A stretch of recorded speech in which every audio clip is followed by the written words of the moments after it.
Blog Talk Radio.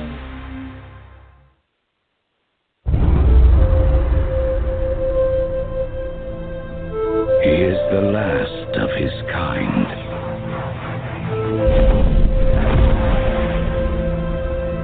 All that remains of a once powerful nation.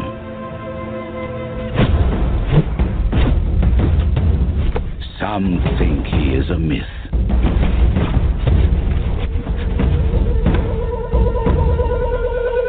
Some believe he is the chosen one, who will bring balance to a world at war. And some will stop at nothing to destroy him.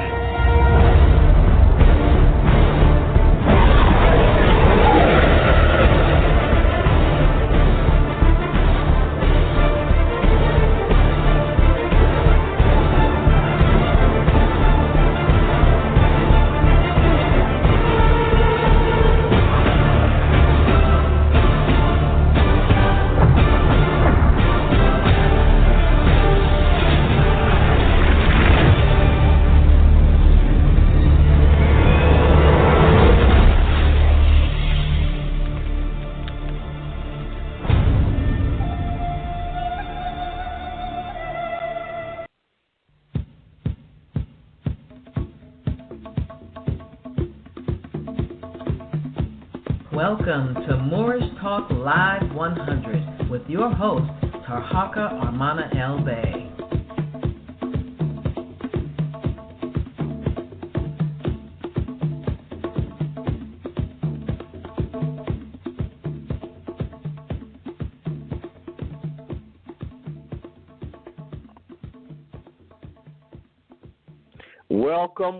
Welcome, everybody, to Moorish Talk Live 100. I'm your host, Tarhaka Armana El Bay, and this evening we're dealing with From Pharaohs to Negros, the resurrection of ancient Egypt.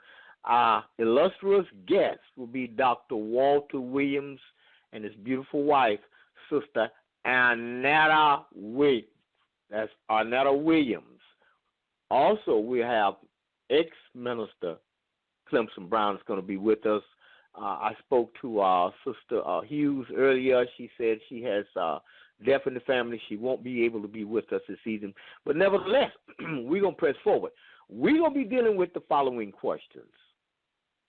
Why do people allow someone else to define them? Why would you allow somebody else to define you? Who are the people, so-called Negros, blacks, etc.? Who are they in reality? I mean, the way I look at it is this way. Everybody on the planet has a nationality. All nationalities are associated with a landmass. If we got Chinese people, there have to be a land called China. If we got a land called Japan, well, we must be talking about the Japanese people.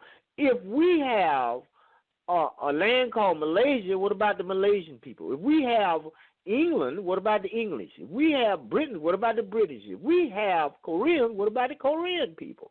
All people on the planet have a nationality. All nationalities associated with landmass. So how in the world, where we going to get Negro, Black, Afro-American, African-American? Where's the landmass associated with that? So that tells me that there is no such people. Where is white land? Where? Where is it on the earth? From where on the earth are you a native? Where? Explain it to me.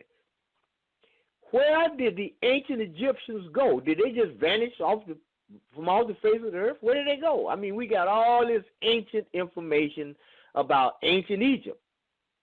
But today, over in Africa, we got a place over there that they label as Egypt.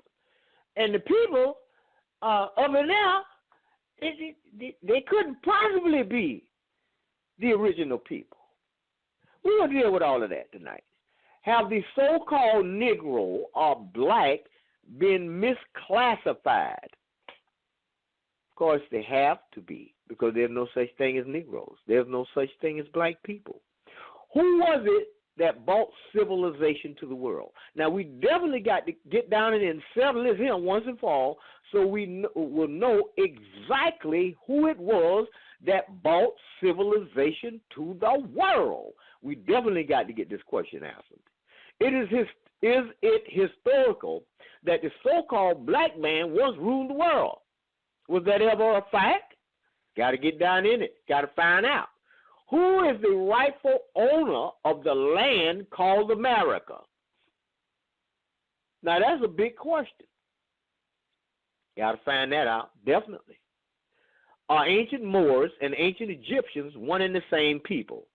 We're going to find out tonight. Did all the so-called black or Negroes come to America on slave ships? Now, that's interesting, because if you look at the history, or the so-called history of the slave trade, which is not our history, by the way, they're stating in there that over 200, 300, or 400 million people who look like me and you were murdered in cold blood. That means that they never made it to the land. So how you explain the land containing over 60 million of us today? Well, that means that we have to already been here.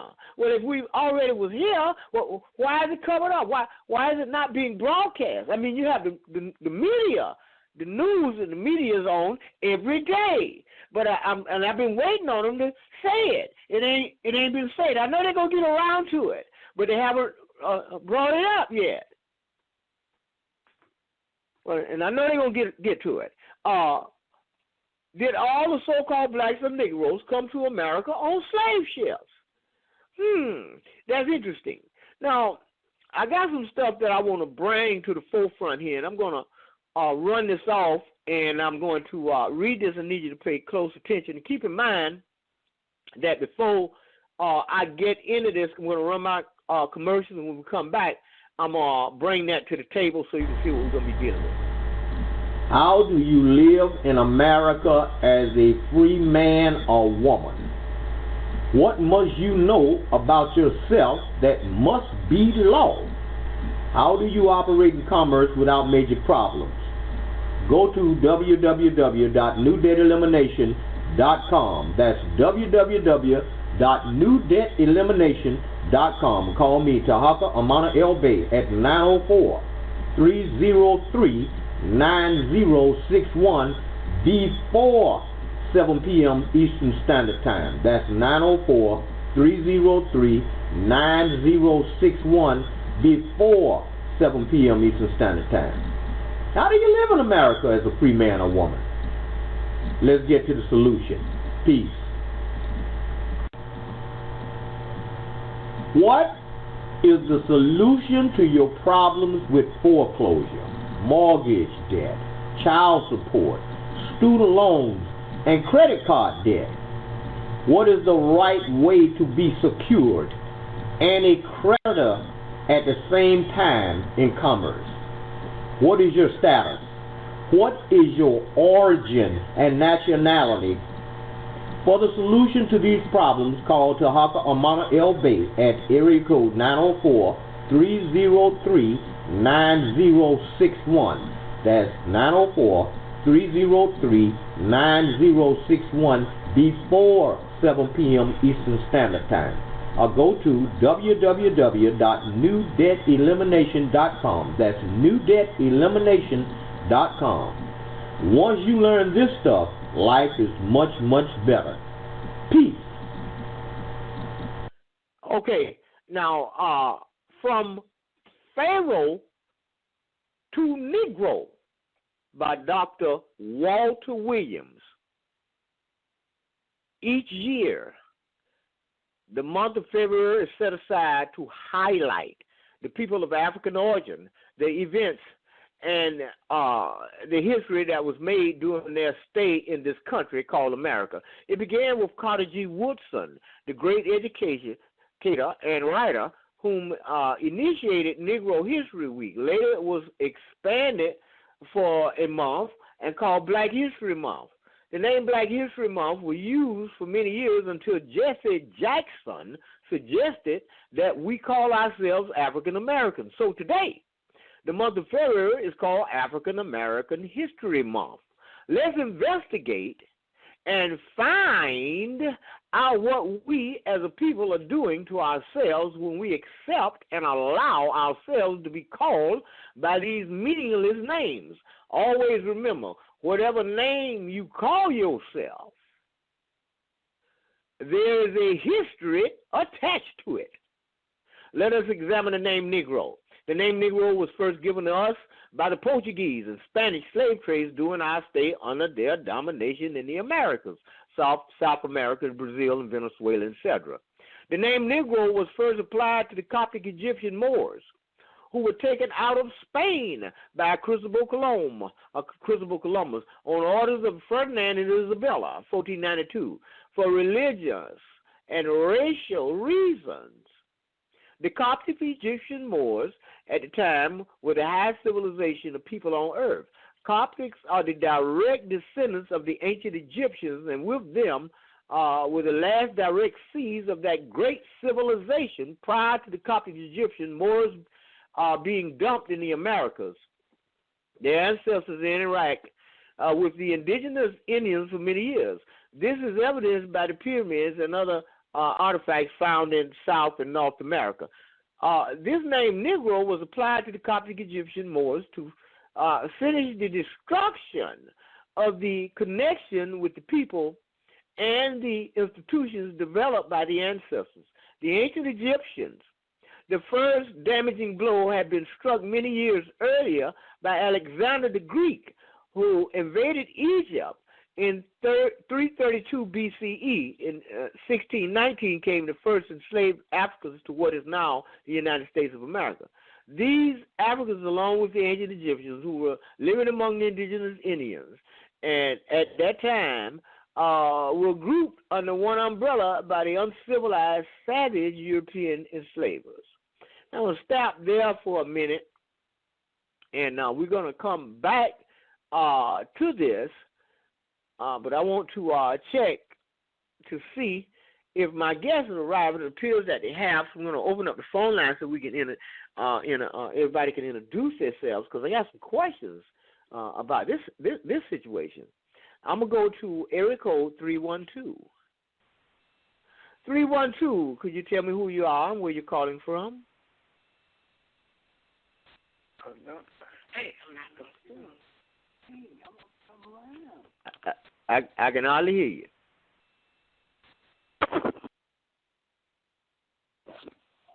Area code 347, could you tell us who you are and where you're calling from? Yes, this is Clemson Brown. I'm calling from Brooklyn, New York. Okay, Brother Clemson, welcome. Thank you. I ran into run over a few questions here, and I wonder if you can tell us a little bit about yourself before we get down in here, so all the new people will know who you are and what brings you to this broadcast. Before I ask these questions, you have the floor. All right, thank you. I'm a country boy. Born in South Carolina many years ago on a farm. And, you know, it's interesting that I've never given that much thought as having been blessed to have been born on a farm, and how grateful I am now that I look back at how my family was. We, as a family, had altogether about 1,000 acres of land. And when I say a family, I'm talking about there were many relatives. I had Uncle Top had 350. Uncle Joe had 125. The Reeds had 350. And all of the children used to, during the summertime, have to go from one farm to the other farm, helping each other farm. We grew everything that you can think of. We did not really see that many white people because we grew everything that we needed. We had chickens, we had cows, pigs, horses, mules, you name it. We had it there on the farm. And my family, the only family that lived that way.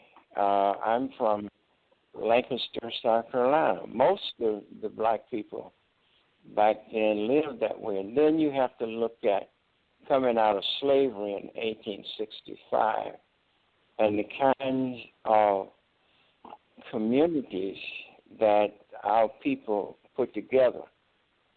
We initially were sharecroppers and then was able to buy the land later on that we sharecropped. Long story. But I look back and we have family reunion, and this is important. So you kind of get an idea of the kind of communities that a lot of black people, I'd almost say most black people in certain areas of the South, we were very independent. And you can see the results of not a lot of those communities like Redwood and Tulsa, Oklahoma. I mean, there were hundreds of black communities that were well, self-supported. We had all I need. Our aunts, we had our own school and churches, and our people built all that. And when I was a little boy, I remember all of these things. I remember we would clean the cemetery where our ancestors or where my ancestors were buried. You go to the church. It was a church that we built that's still standing there today. Our schoolhouse, my aunt was a teacher, and all of us went there. And we had very little contact with white people. Once a year, or a few times a year, we went to town to carry our cotton, and, to gin it and get it sold. So I grew up really kind of independent of white folks. So I had a lot of love for black people, a lot of love for my people, because that's all I knew. And I thought that we could do just about anything that we wanted to do. When I got married in 1961, my wife, who was from Georgia, and I think this is important because you get to see how communities, at least how a lot of black communities was. My mother came from down south here. My father had passed, but to meet my wife's people. And we, when we got married here, then all of her people that were here, her brothers and sisters, we all had a car caravan, and we drove from New York, where we got married, to Durham, North Carolina, where my grandmother was, so that we could all get to meet each other. And from there, we drove on down to South Carolina, and every stop, the caravan got bigger and bigger. Back on the farm, so that her people would meet my people. And then from there, we left to go to Georgia, where she was from. So by the time we pulled up in Georgia, we had a car caravan, about 12, 13 cars. And my people met her people. They had a big, dinner and everything. So it wasn't just me and my wife getting married. It was my family and her family married. And we stayed that way. We stayed that way to the day. These two families married, and I wasn't, we weren't somebody that did this, but this was kind of a norm for people back then, for families to marry. Traditionally, that's African. So I'm just pointing out that these connections go all the way back to Africa, and even the church that we belong to was the African Methodist Episcopal Baptist Church, African Methodist. You know, I grew up very pro-black. When I was graduating from high school, I went south, and white folk tried to lynch me. And that, like, turned me into a different direction, where from that time on I became more or less focused on African liberation. And joining the House of the Lord Church under Reverend Herbert Daughtry, out of which that church came the leadership for the Black United Front, then the National Black United Front, in which I was the official archivist, so that we spearheaded most of the demonstrations from the late 70s that took place in New York, around the country, and we began to move nationally, Cuba and all over Africa, and out of the Black United Front came the United African Movement, and I was again the archivist for the United African Movement under the leadership of Alton, attorney at war Alton Maddox, and out of that came, because Reverend Sharpton and Alton Maddox were together back then. Later there was a big split, and Reverend Sharpton formulated the National Black Network, a national network. But all of the demonstrations, just about every rally that took place during the 70s and 80s all the way up to the 90s, I documented it. We moved all over the Caribbean, exporting, trying to connect with other revolutionary groups and trying to form alliances all over Africa and so forth. So I was fortunate to be the archivist, the videographer, who was in all of these movements and who documented.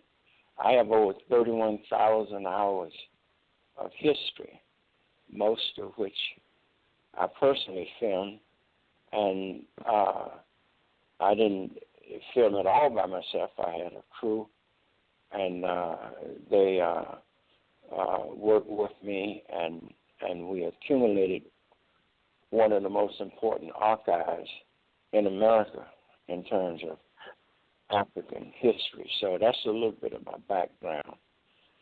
Well, let me ask you this: when you, because I know you on the last broadcast that we had, you mentioned to us that you had met Dr. Joseph Ben Jochannan, and you did go to Africa with him.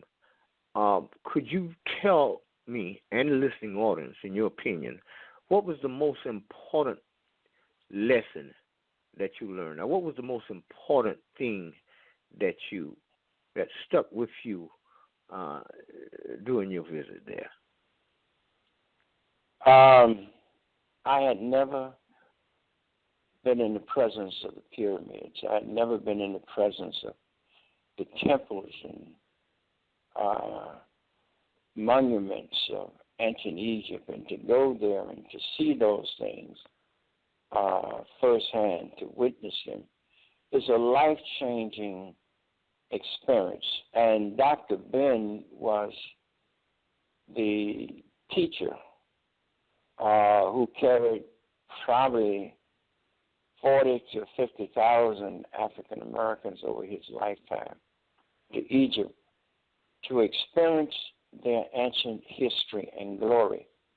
And when you really go up and down the Nile and see what your ancestors created and left for the world, you understand that our ancestors, which is us, because the same blood that flows in their veins flows in our veins, there's no new blood, that they were at the very highest levels of human accomplishment, has not been surpassed.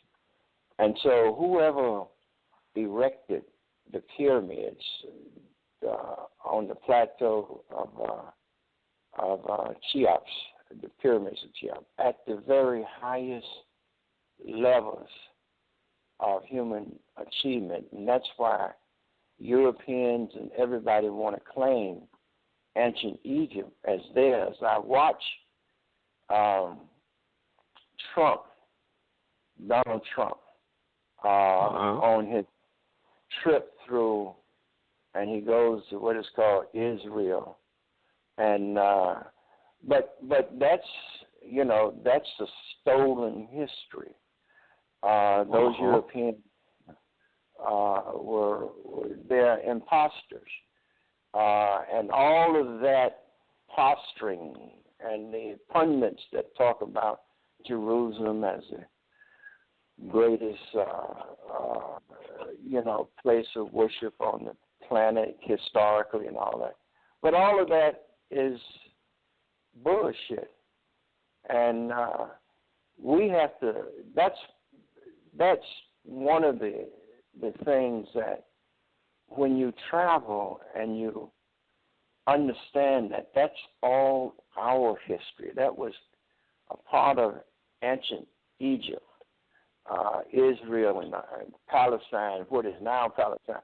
And Walter's work takes us through all that and how all of this, change comes about, and he debunks and he takes the pillars that hold up this false religion and this false history and removes them so that we will again be able to be ourselves. We have to really transform these churches that we're in to spiritual centers and centers that teach our history, because we are so critical in terms of bringing about peace in the world. You can't have peace in the world until the Africans, the ancient Egyptians, are restored.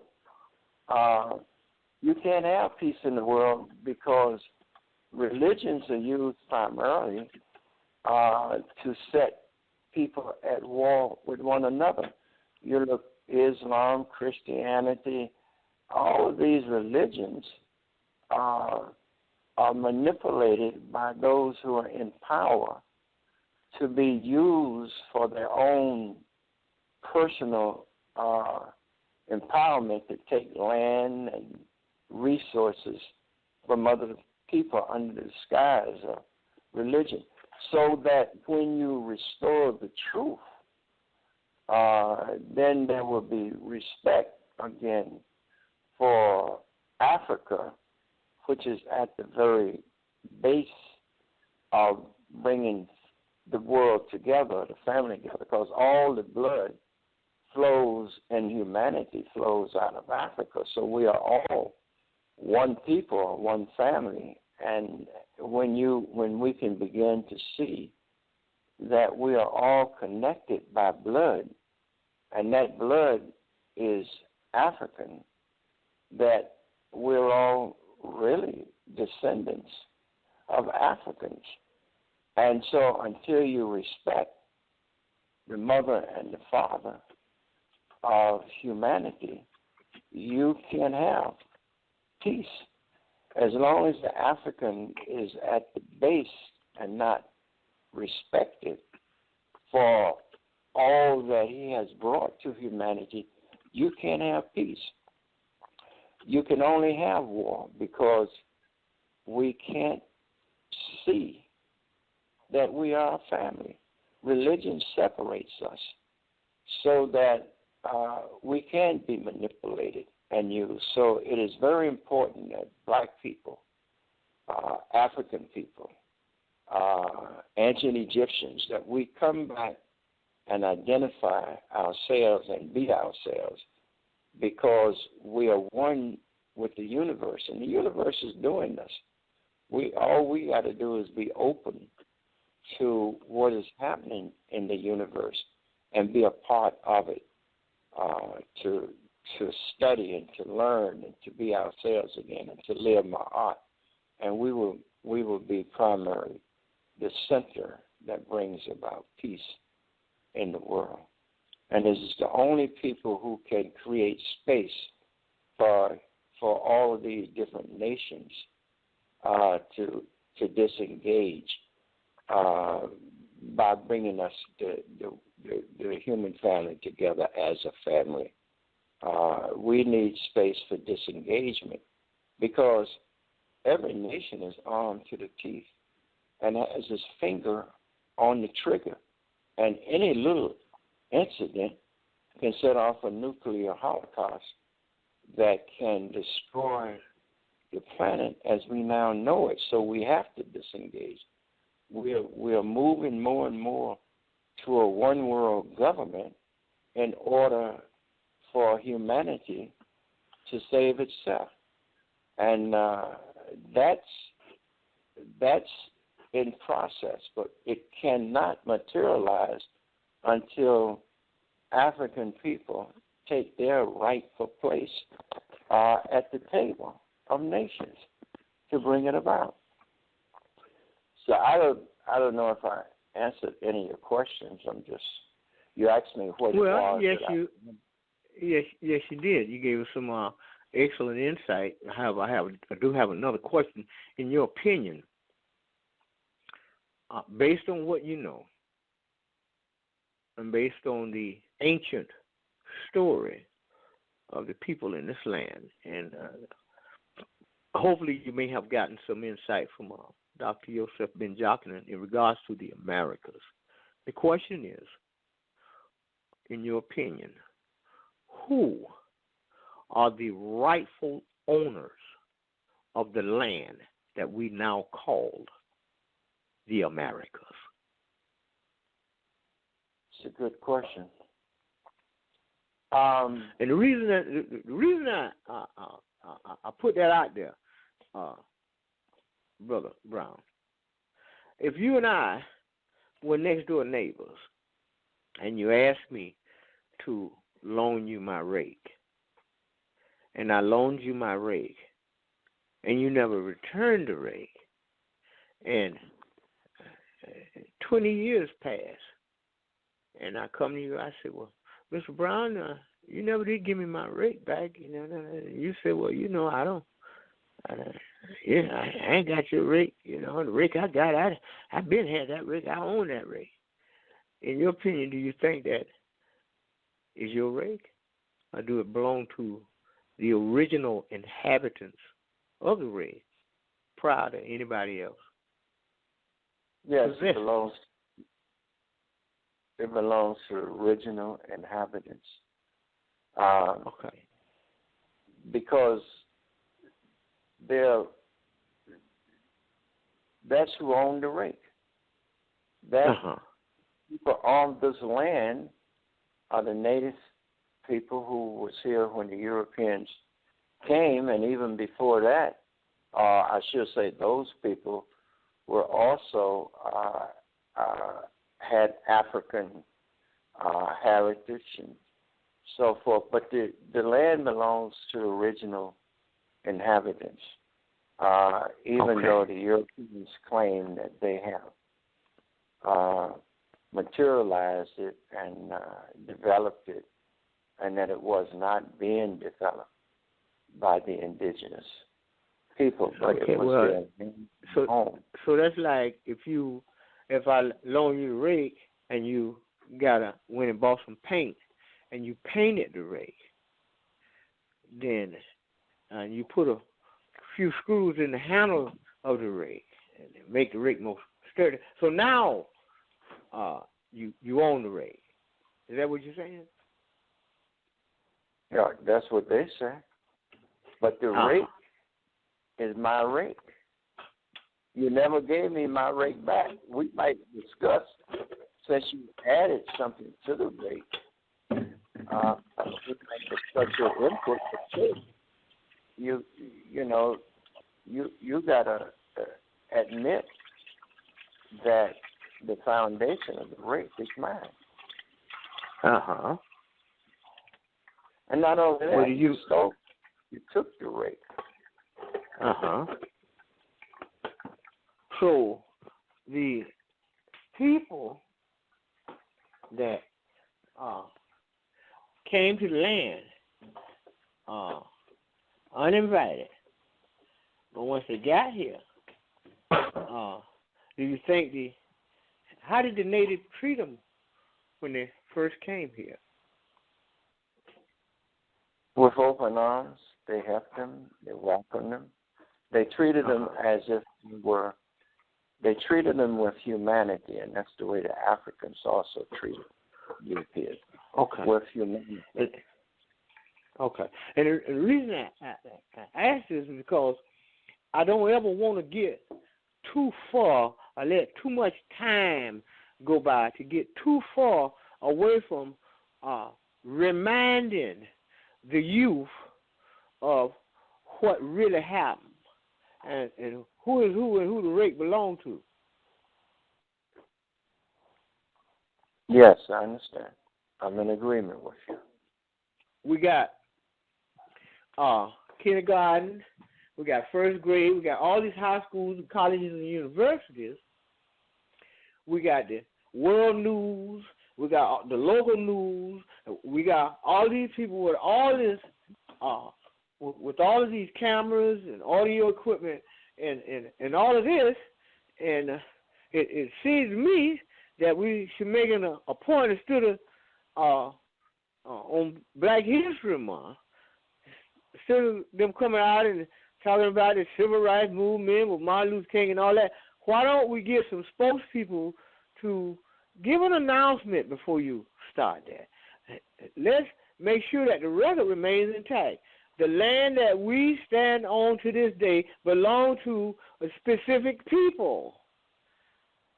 We invaded the land and murdered the inhabitants of the land. Now we can begin with the month, if we're going to do it that way.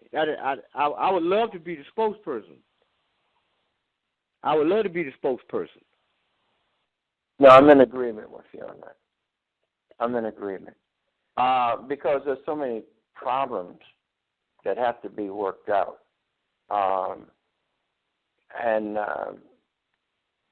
I don't have the answers for how we go about solving those problems. And the problem is that the people who took the land, who are in power today, and even though they murdered the people and so forth, they are still in charge of the Navy, the Air Force, and so forth, so they ain't giving up nothing freely.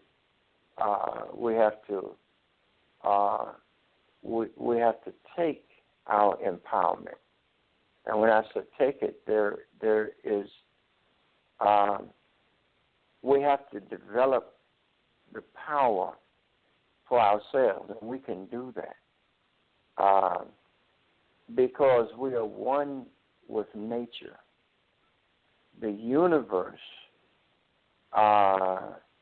is empowering us. And, there's a work by Professor Gabriel Oyibo. Gabriel Oyibo is the brother who completed the work of Albert Einstein in trying to formulate the equation for the unified field theorem. That's the mathematics that built the pyramids.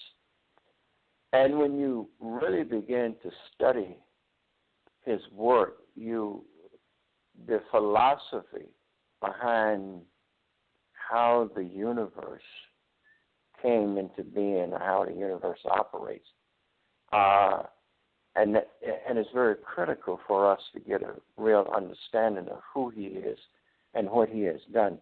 But at the what he says is that the creation of creation, the speed of the vibrations that come out of the core of the universe is so fast that they're everywhere in the universe at the same time.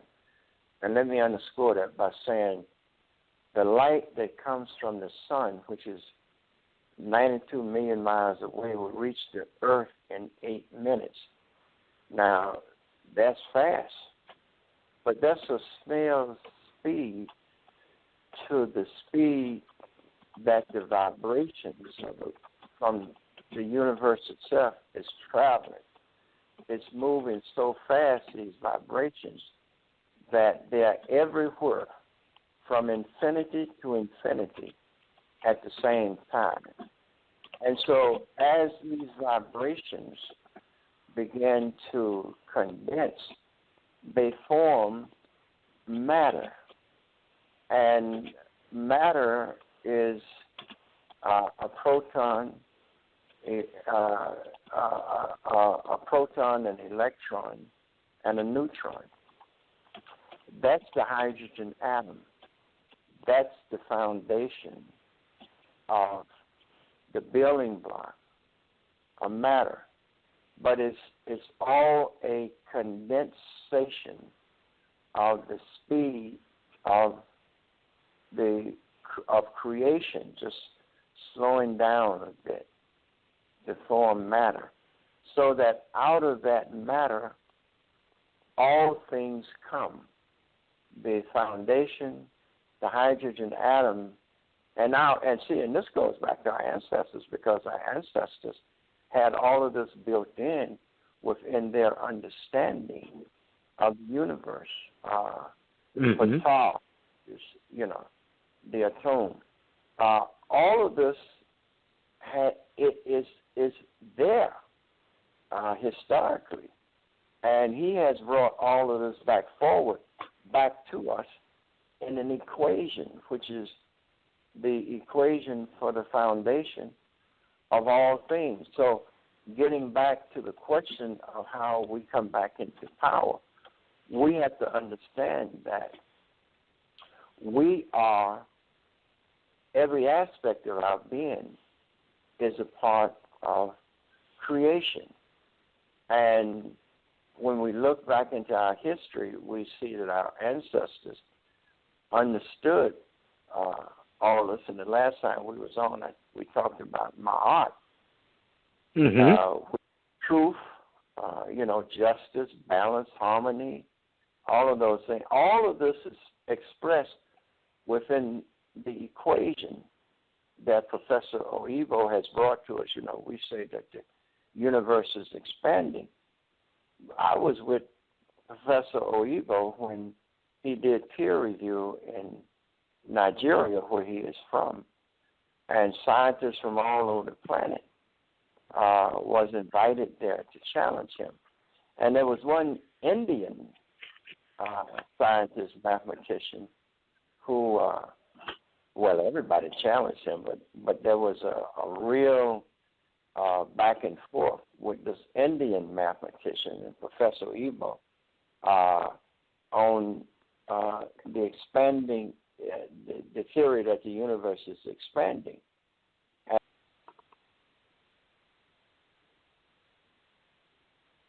Are you with me? Okay. Seem to have lost Brother Brown. We're going to take a quick break, and when we come back, we'll take back up.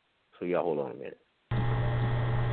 What does Tarhaka Secured Party and Creditor package entails?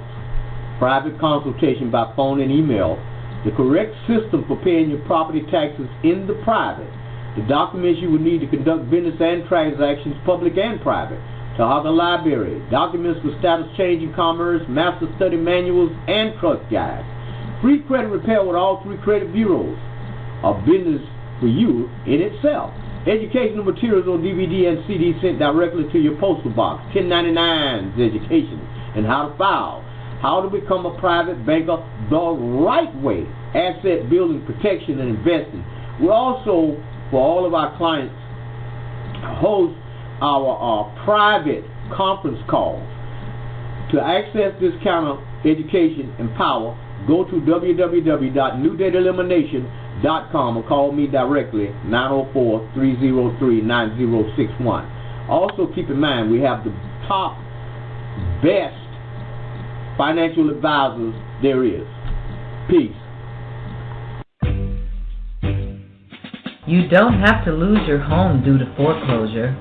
You don't have to worry about child support. You don't have to be in credit card debt. Have no fear.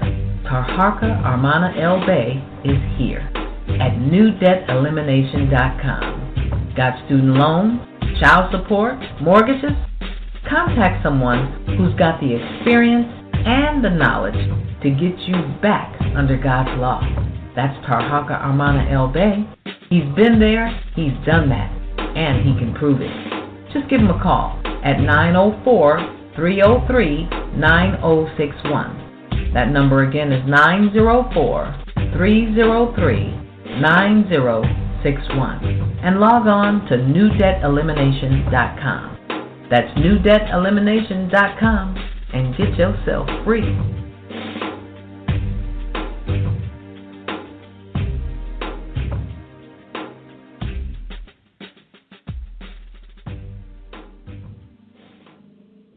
Okay, we're back.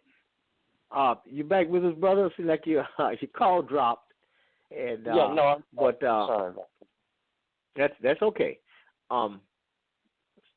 In your opinion, because I've been, I've read many books on the so-called slave holocaust, actually prisoners of war.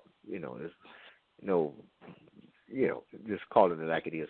But in all of the historians give right around the same account of the amount of people that were murdered coming from Africa to the Americas in the 400 millions, even though we have many different broadcasts that come on TV about the Holocaust and Hitler and the 6 million Jews and all that, but we never hear anything about the systematic, cold-blooded murder of over 400 million of our people.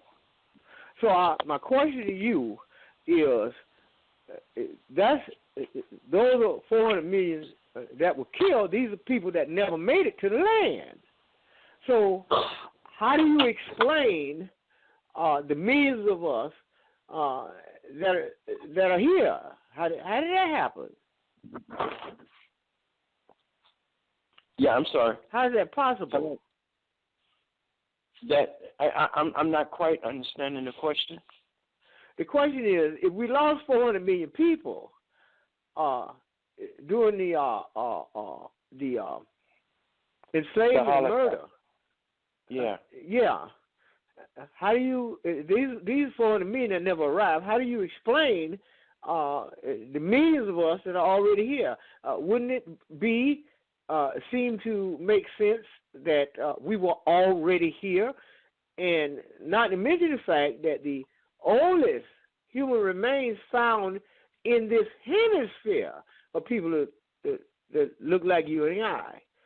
So why do you think it is so important for the people that maintain the stranglehold of the land without setting the people free and without giving them their land and without giving them reparations before the murders and enslavement? Why do you think it's so important for them to maintain this type of cover-up? The mind is the most powerful weapon that we have. And if you can keep people believing that, you open up with Carter G. Woodson, who said if you can control what a man thinks, you don't have to worry about him. You can, he'll come if you have trained him to go to the back door, and he comes to the house and he doesn't see the back door. He ain't going to the front door. In fact, he'll create a back door to go in because that's the way he has been taught. That's what he believes and so forth. So the system is in control of the educational system, and we are taught away from ourselves. And so it is critical that Europeans maintain the education of black people, because their whole educational base is a lie set up to control the minds of African people so that they will not turn against their enslavers and their oppressors as much as possible. And that's done through every aspect of the system that controls us. Francis Quest Wilson talked about all the areas of control, whether it's religion, whether it's education, whether it's the police department, whether it's politics, and every area of control. That's racism is embedded. It is threaded through it like a carpet to control our minds. And that's the way it is done. And it is people like yourself with programs like what you have to bring people like Professor Walter Williams and others. I mean, just dozens and dozens and dozens of great thinkers out here among our people to free our minds and liberate us. So, that's my answer, and I applaud you for your work. Thank you so much, my illustrious brother. When you talked to Dr. Yosef Ben Jochannan, did the topic about people that look like you and I once ruled the world? And if so, what did he have to say? Oh, absolutely. That was one of his main topics because he would point out before the Greeks ever came into Africa, into Egypt, all of these things were already done. These pyramids, these temples, everything was built and in place, and we had golden ages. In other words, we had risen to heights and had fallen back and rose again, and fallen back and rose again before the Europeans ever came into Africa. And the first Europeans who came and made an impact were the Greeks about 2,400 years ago. Mm-hmm. And we've been on the decline in terms of European rise to power and the African decline up until today. But, all of this, like we would go to the Temple of Dendera, and in the ceiling of the Temple of Dendera, Dr. Ben used to point out the zodiac, the original, which was taken to France, and they have a duplicate up in the ceiling. But when you look at that zodiac, you'll see that the 12 cycles are already in place by the Africans. And so we go through periods. And the period that we are going through now that is coming into being, the Aquarius. And I'm not that up on astrology and so forth. There are people who can do a much better job than I. But I did go to that temple, and I did see that Africans understood these different stages, and that every 2,500 years is they move from one cycle to another. I got the feeling about seasons and how things go through seasons. And we are coming into a season. The season of the European is over, the Piscean age, and a new season is coming. In fact, the Million Man March in 1995, I believe that's when it was.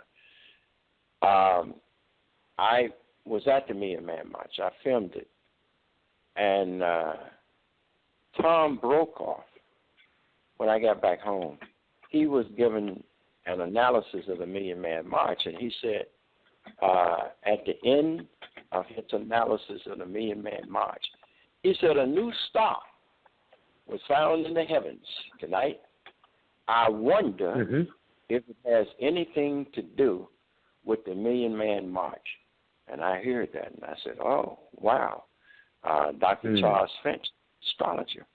I got on the phone, and I called Dr. Finch, and I said, well, you know, Tom Brokaw said that there was a new star found in the heavens tonight, and he wanted to know if it had anything to do with the Million Man March. And Dr. Charles Finch said, yes, it does. He said that new star is Cephas. That's the Ethiopian star. And it stands for the rise of the black man. And so I said, well, are you saying that we will see in our lifetime our ascendancy back into power? He said, well, there'll be many protests, there'll be many things that will happen that will let you know of our rise. It is the announcement.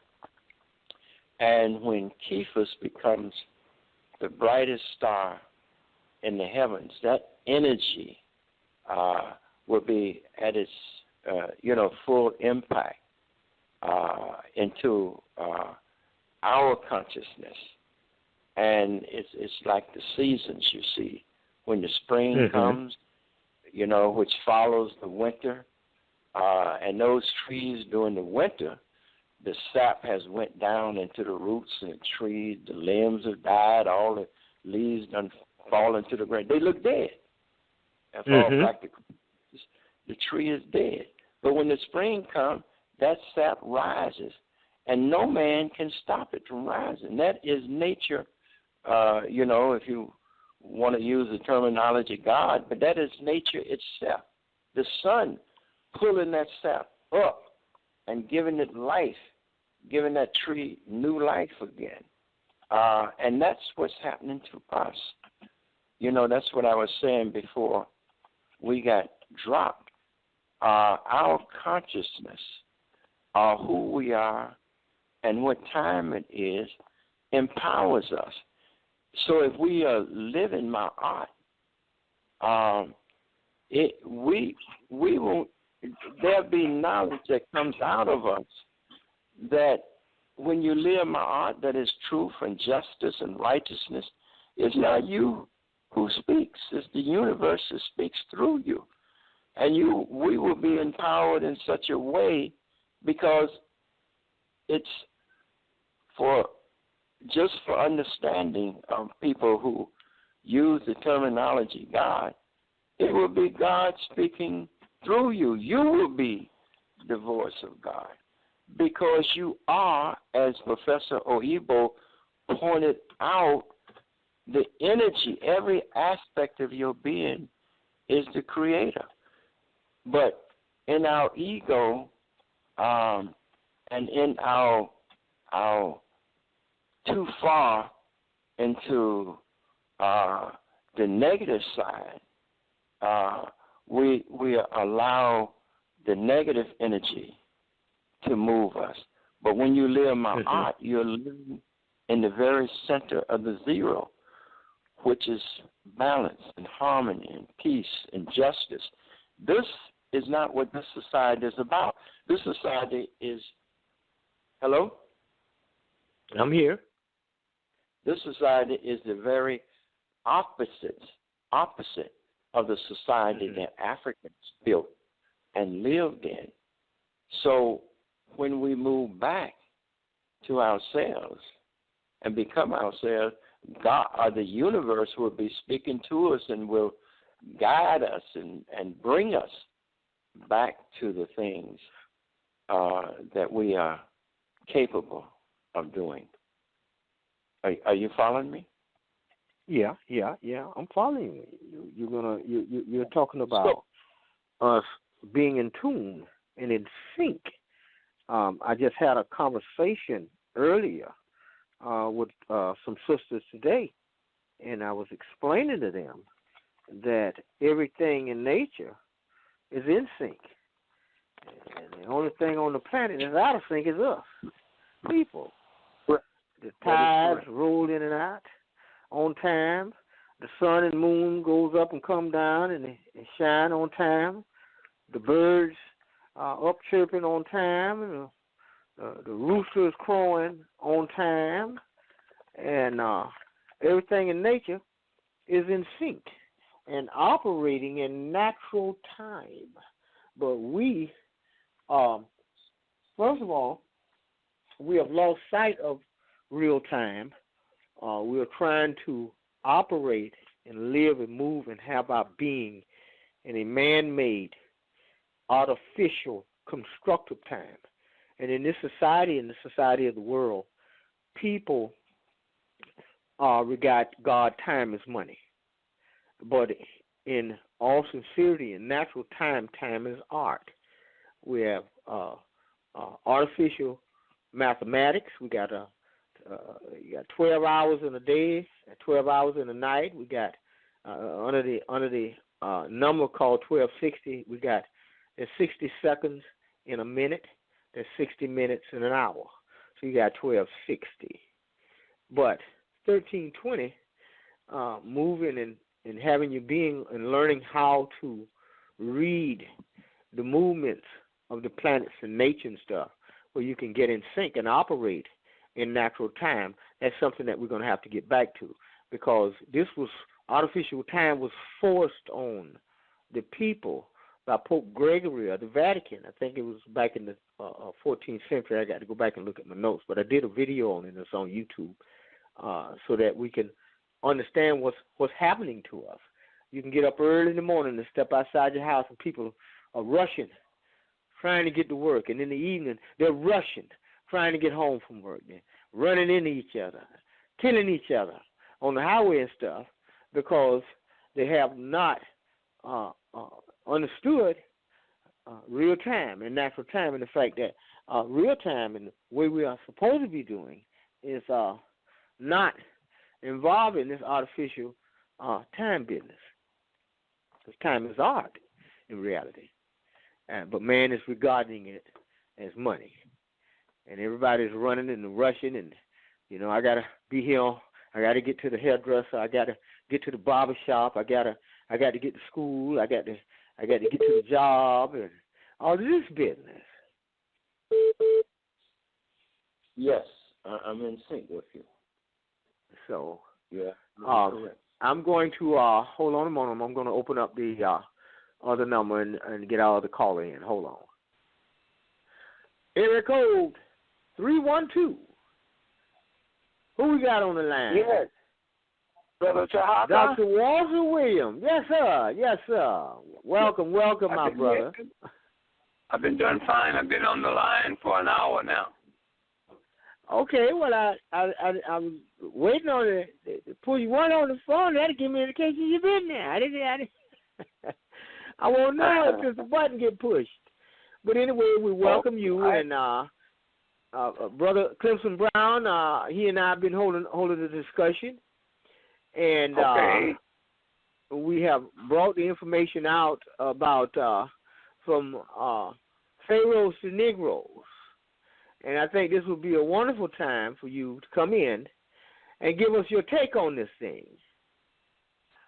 Well, Brother Clemson Brown has been doing a magnificent job, and he has given us a very important, dynamic insight into our African ancestors, the ancient Egyptians, and he also has given us information to provoke thought in our thinking as an African people.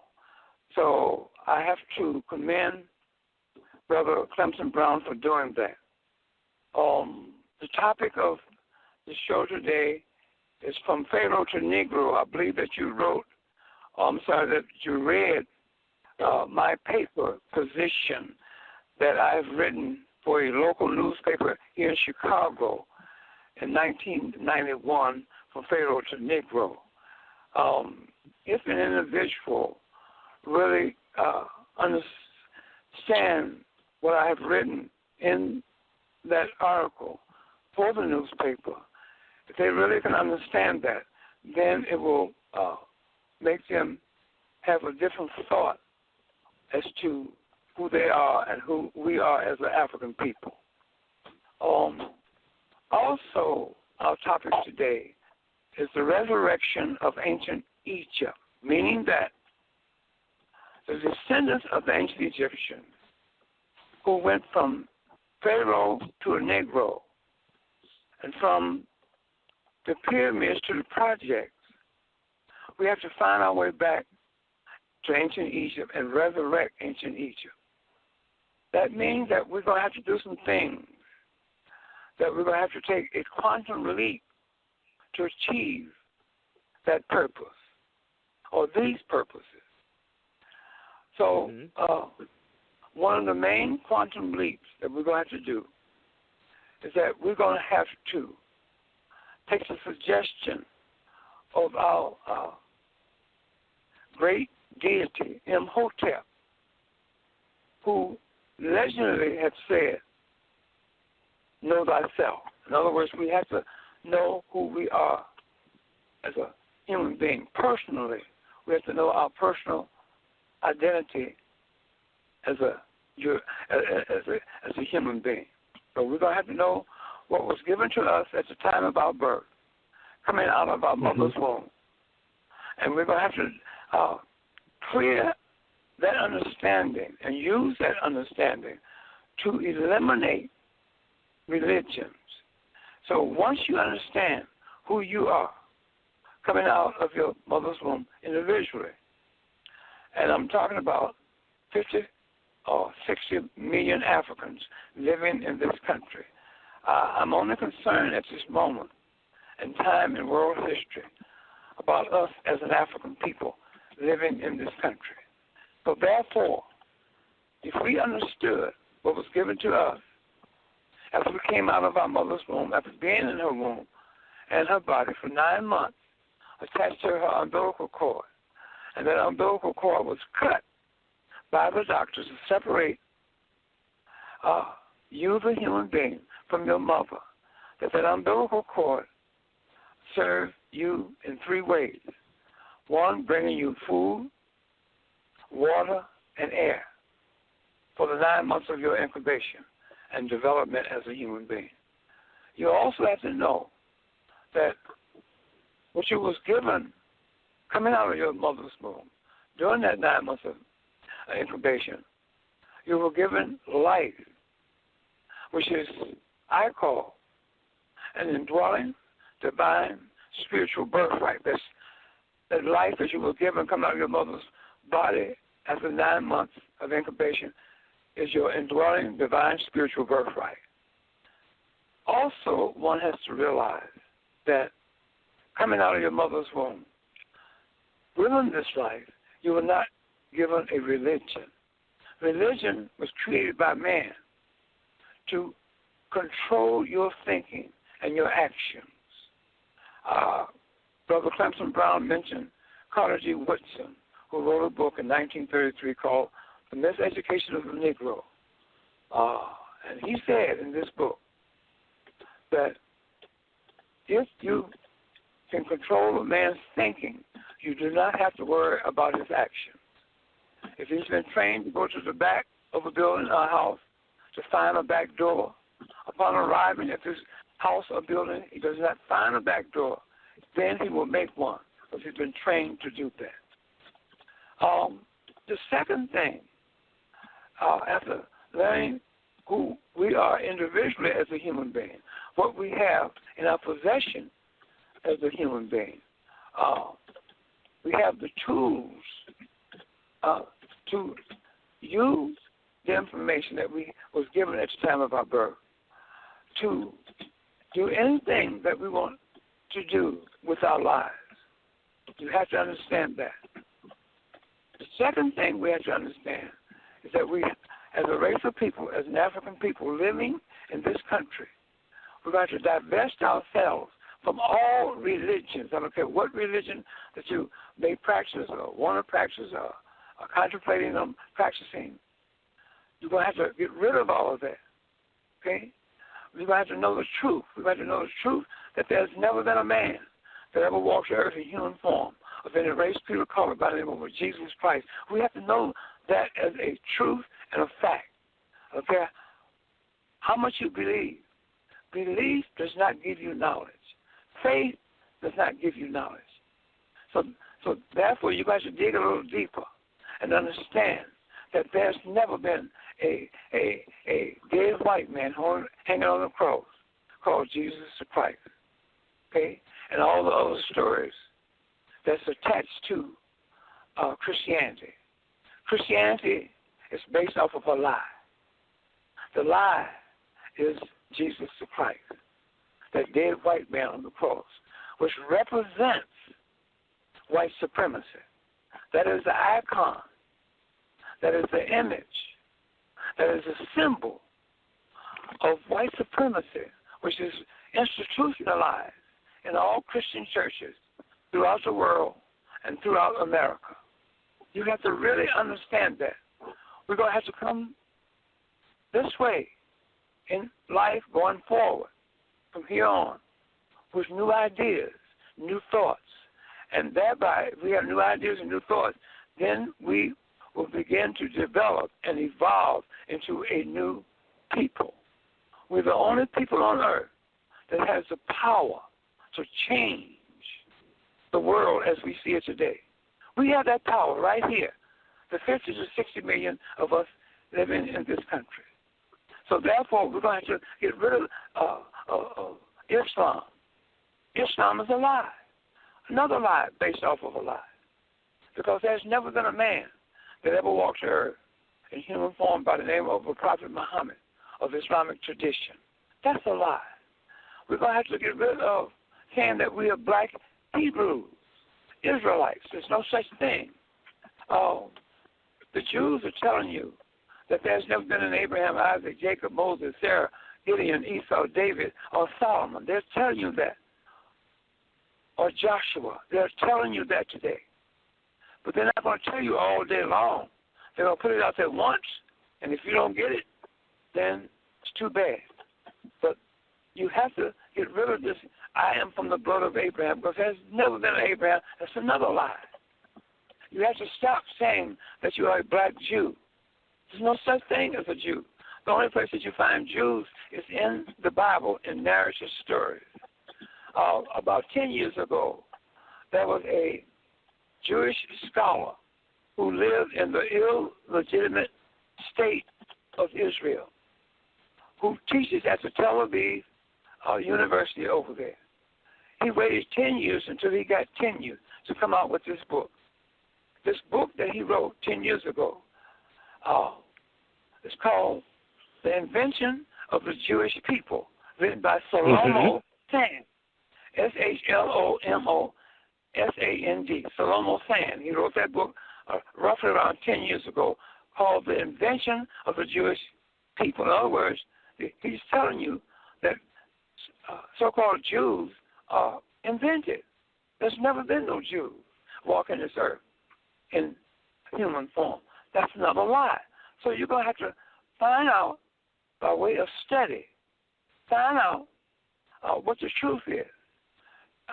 You have to divest yourself from all religions, including Buddhism, Hinduism, all of these other isms that are created by man to control your thinking and your actions. That's all it is. We have the power. Power is in knowledge, not in a church, not in a mosque, not in a synagogue, not in a temple. The power is in knowledge. You're going to have knowledge and use that knowledge as power, not in a negative way, but use that knowledge to get us out of this dilemma as a people. We have to know our history, our ancient Egyptian ancestral history. We're going to have to know that in order for us to get out of this dilemma that we're in. I come along and I wrote a book called The Historical Origin of Christianity. And I wrote another book, The Historical Origin of Islam. The Christianity book has been out for 25 to 24 years, and the Islam book has been out for 14 years. In the Christianity book, which I'm going to do another revision on that book, I'm working on it right now, along with my other book that I'm bringing out. My wife and I, we're co-authoring this third book. But in the Christianity book, I'm going to add a new chapter to that book. It's going to be called The Key. The Key will, I will give you the information to unlock your incarcerated mind, unlock your incarcerated thinking, meaning that all religions are kept together by one's belief and faith. Again, belief does not give you knowledge. Faith does not give you knowledge. You have to have knowledge that you have researched and studied on this particular subject. And I will give you the key to get you out of your incarcerated thinking. When you are incarcerated in a prison system, you are given a limited space to live in. That's called your prison cell. So therefore, here you are, locked up with these religions in your prison cell, which is your mind. Your mind is incarcerated, thereby making you think on a small, limited idea and ideology. So therefore, we're going to have to find that key, and I have the key to give to you, so you can unlock your jail cell and come out of there and swing that door open, and you can become free. So we will never, ever be free until we divest ourselves from all religions. I don't care what religion that they may be and how entrenched you are in that religion and how much you like that religion and that you like the literature such as the Bible, the Old and New Testament. You like the stories in that Bible because the Bible is a book that one has to believe in. The Bible is a book that is based off of what? Lies. It's a big lie. That's all that is.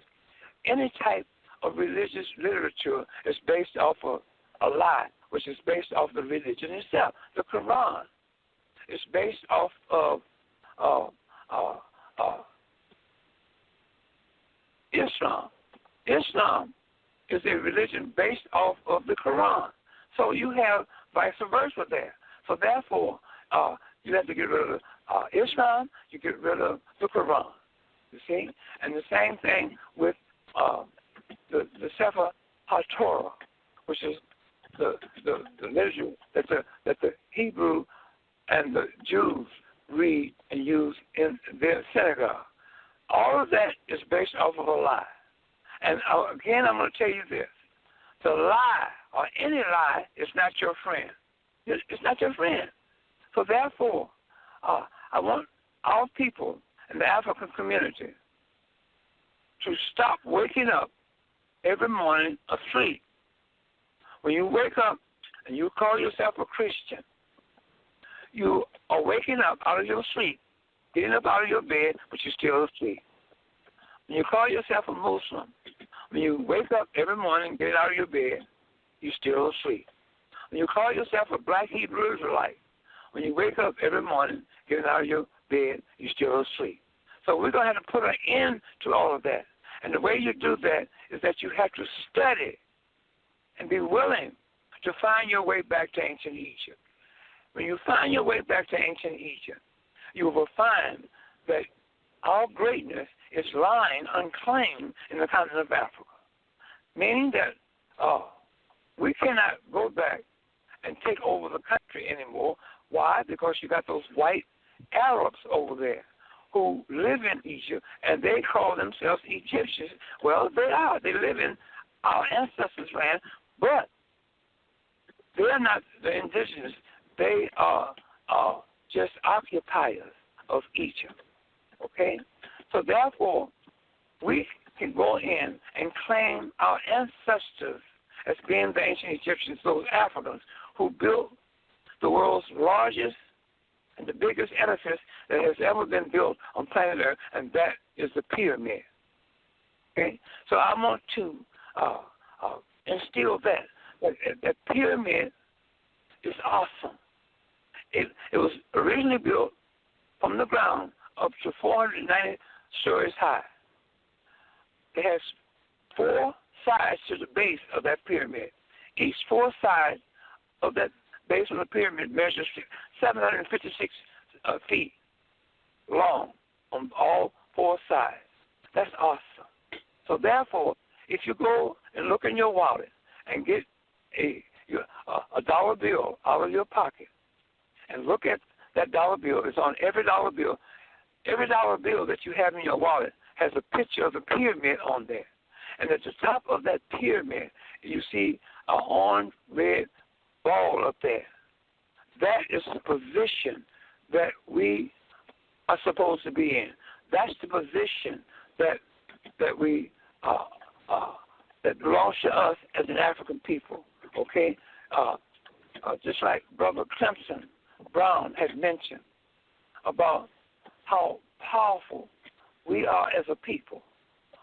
We cannot be powerful until we understand the history of our ancestors, meaning that we Africans, who are descendants of the greatest people that has ever walked this earth, known in history as ancient Egyptians, we have to know what happened to our ancient Egyptian ancestors after the Greeks came into Egypt. We have to know that in order for us to grow. We're going to have to stop revolving and begin to evolve, meaning that we're going to have to evolve and begin to grow into a different people.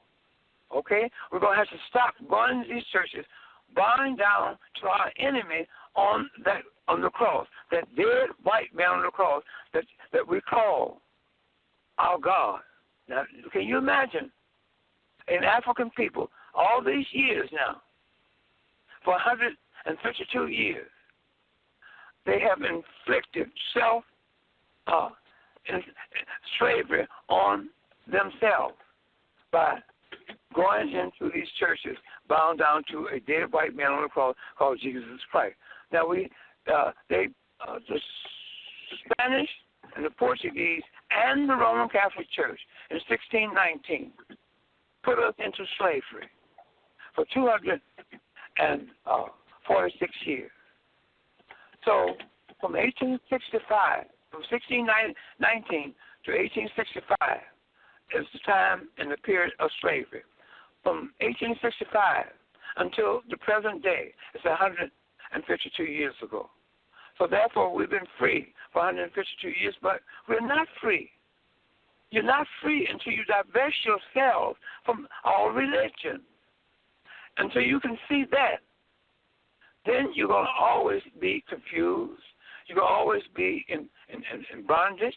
You're going to always be in slavery to these various religions. So, therefore,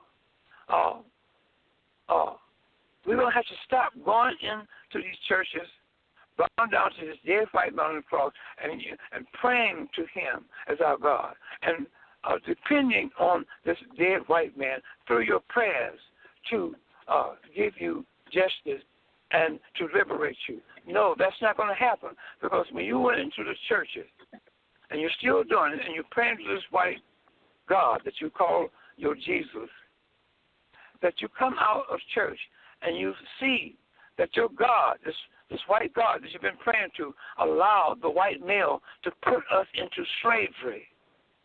You go into these churches and you pray to this white God. And when you come out of the church after praying to this white God, you'll find that this white God allowed the white male to lynch us. Between 1880 and 1940, you had over 4,000 lynchings in this country. Okay? When you go into these churches and you pray to this white God, and you come out of that church after praying, you'll find that this white God that you've been praying to allowed the white male to inflict Jim Crow on us and injustice on us. So, and then when you go into these churches and you pray to this white God, and when you come out of the church praying to this white God, you'll find that this white God allowed Dylan Roof to go into Mother Bethel's church in South Carolina and murder 9 parishioners of African descent.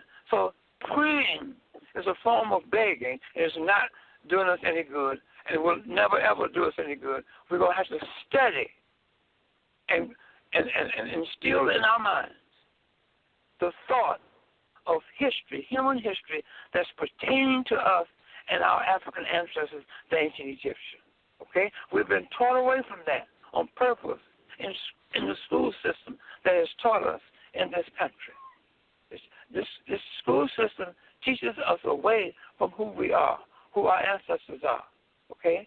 They don't want you there because the very moment that you tell the world that you, Africans born in America, United States of America, are descendants of the greatest people that has ever walked this earth in human form, known in history as ancient Egyptian, white supremacy is over with. It collapsed. Okay?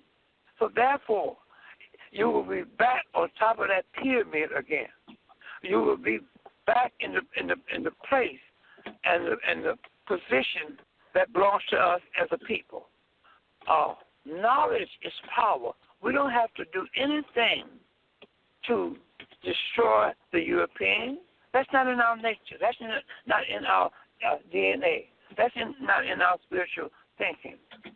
But we can destroy everything that he has taught us because everything that he has taught us has destroyed us to this point. So now we can reverse that. And we reverse that not by physical power. We reverse that by knowledge. Knowledge is power.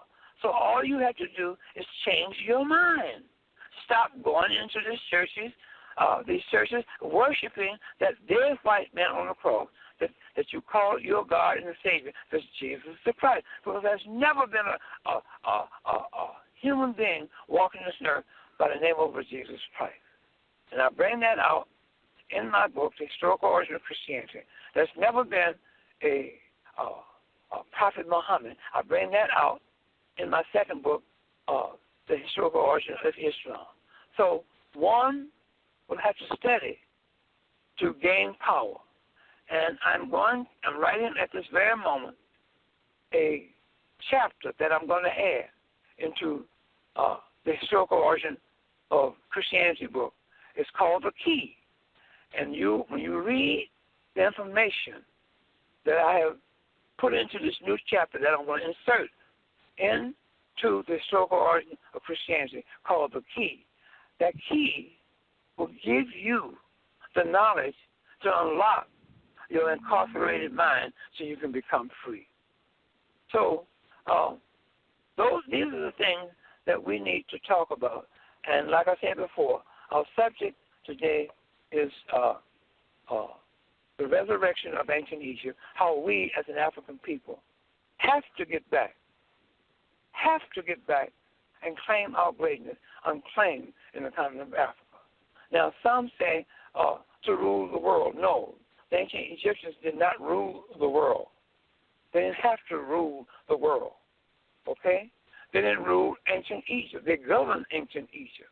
You cannot rule the world unless you are a tyrant like the European. The European has had in his possession this planet that we call Earth and all the people therein under his possession by way of terrorizing these people for 2,349 years. That's how long he's been in power over the whole entire world of humanity. So it's time for him to come to an end. So, like Clemson Brown said, the time of the Europeans is over with, and we are the only people on earth that can make it happen. So therefore, what do? The first thing we have to do is learn who we are individually as a human being. And the second thing, we have to divest ourselves from all religions. So therefore, we're going to have to bury Jesus, okay, in order for us as an African people to resurrect us as a people. We're going to have to bury this Jesus. So, and you're going to have to bury this Prophet Muhammad. You're going to have to bury this Abraham, Isaac, Jacob, Moses, Sarah, Gideon, Esau, David, Solomon, and so forth and so on, and every other biblical character. We're going to have to bury the Bible. We're going to have to take the Bible to the nearest garbage can and dispose of it. We're going to take all these religions to the nearest garbage can and dispose of it. Okay? So that's what I have to say about the topic that we're on today, Brother Tarhaka. Okay, well put, my illustrious brother. Well put. I'm going to bring Brother Brown in, and I'm going to ask both of you this question. Brother Brown, are you with us? Yes, I am. Okay. My question to you, in your opinion, how do you think that we went from Pharaohs to Negros? How do you think that happened? I'm just, looking at things and giving you my opinion. I think that we are born, every one of us, all of humanity, on two journeys. One is our individual personal journey to find our oneness with the Creator of the universe, however you want to put it. But we come into the world on a journey of learning. We come out of our mother's womb. We have to learn everything: how to walk, how to talk, how to do everything. So we have an individual journey that we are on to find ourselves and be ourselves. And then we have a collective journey. And that collective journey is we're born into a family. That family blood flows in us. That family blood has it has its own search or its own mission. It's a collective mission. So sometimes I said that the Creator has a great sense of humor because we're all looking for ourselves and then we're all thrown together in this mix, trying to find ourselves and trying to get to know everything within our environment. So we're bumping into each other, rubbing off each other to learn.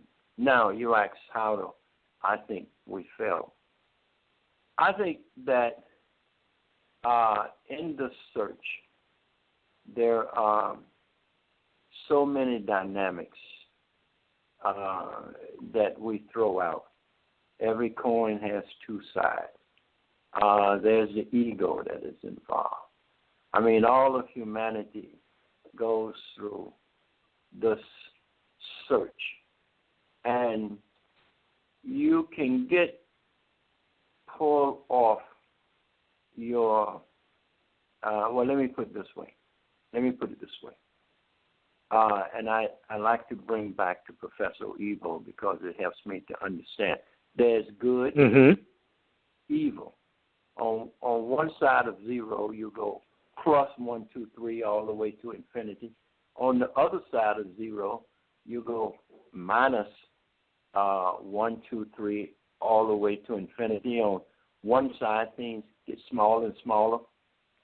there is as much space in getting smaller, disappearing. We're writing in space now. We're writing in so small of dimensions. You need great magnifying glasses to see it as it gets smaller and smaller and smaller, and then on the other end, it's getting larger and larger. But hot and cold is on the same pendulum. Good and evil is on the same pendulum. It's all how close you are balanced, so that if you cut the faucet on and you have it all hot, you can also add a little cold and cool it off and so forth. But it's all on the same pendulum. You can't have up without down. You can't have east without west. The only thing I'm saying is that in trying to find this balance and find ourselves, and ego is there, and if you get away from my art, you move further on the pendulum of destruction and negativism and so forth. So somewhere along the line, whether it was the Europeans coming in, which I give credit to, and which Walter points out, it was not the way our societies were. The European had a great deal with throwing us off, but I don't think that may be the only thing. I think everybody has an ego, and ego has a way of moving you and so forth. Now, I'm just throwing that out there, and I don't know is the bottom line. I don't know how we fell. I know the European in these last 2,500 years that brought in death and destruction and terrorism and so forth, and that is not the way we lived. That is not the way our communities were. Our communities were communities that had Ma'at as the center, the primary principle and value and moral code was to be one with nature, where all things were a part of and were recognized as a part. We knew our relationship with nature. We breathe out, the plants breathe in, they breathe out, we breathe in. There's a symbiotic relationship. The Europeans did not have this. And so their culture and worldview and character was one of death and destruction in order to be in power and in control and so forth. So it was their time. And so they have operated in their time, and they have brought destruction and death to a people. Africans never knew death until the Europeans, because we believed the living, the dead, and the yet unborn all shared the same.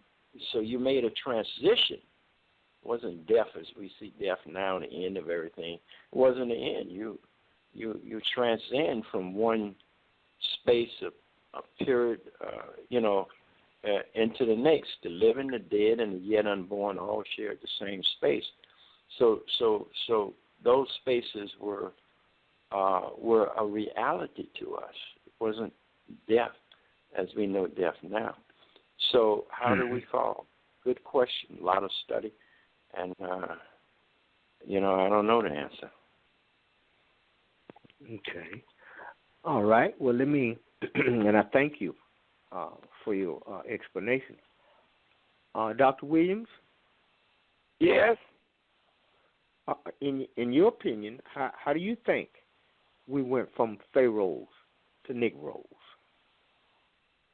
Well, let's go back to the time of antiquity. We're going to go back in antiquity to the time when the Greeks came into Egypt in 332 B.C. under the leadership of Alexander the Greek. when they came into Egypt and into Africa, our ancestors, the ancient Egyptians, had developed civilization and had it in place for 9,668 years before the Greeks ever came into Egypt.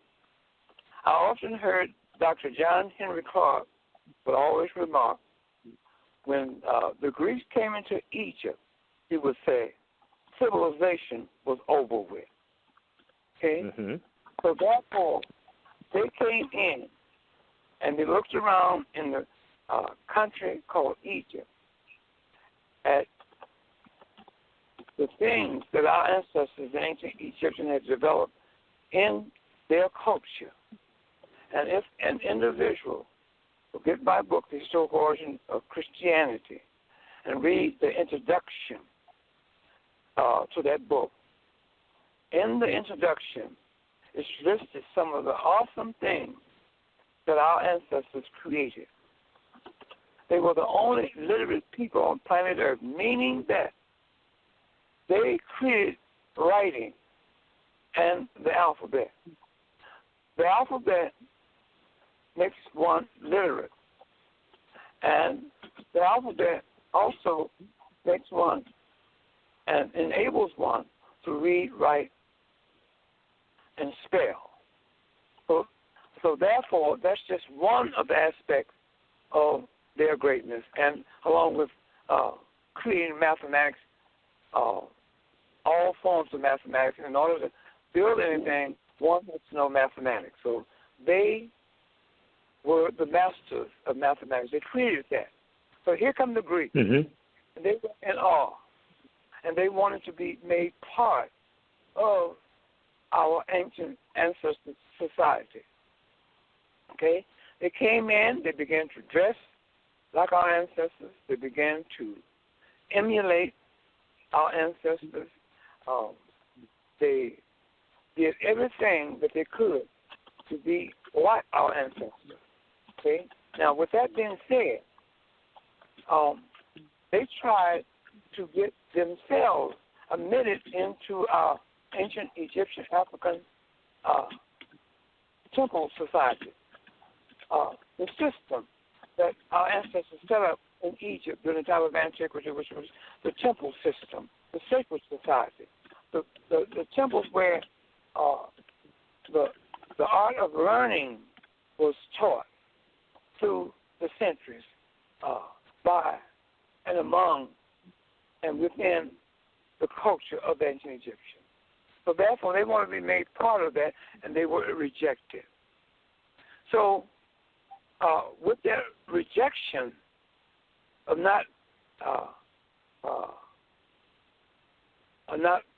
being accepted into those temple systems by our ancestors, ancient Egyptians, the Greek Ptolemies closed those temples down because they could not be accepted in there as a god alongside of the deities of the ancient Egyptians, such as the god Osiris, the goddess Isis, and their son Horus, or Horus, the S-U-N.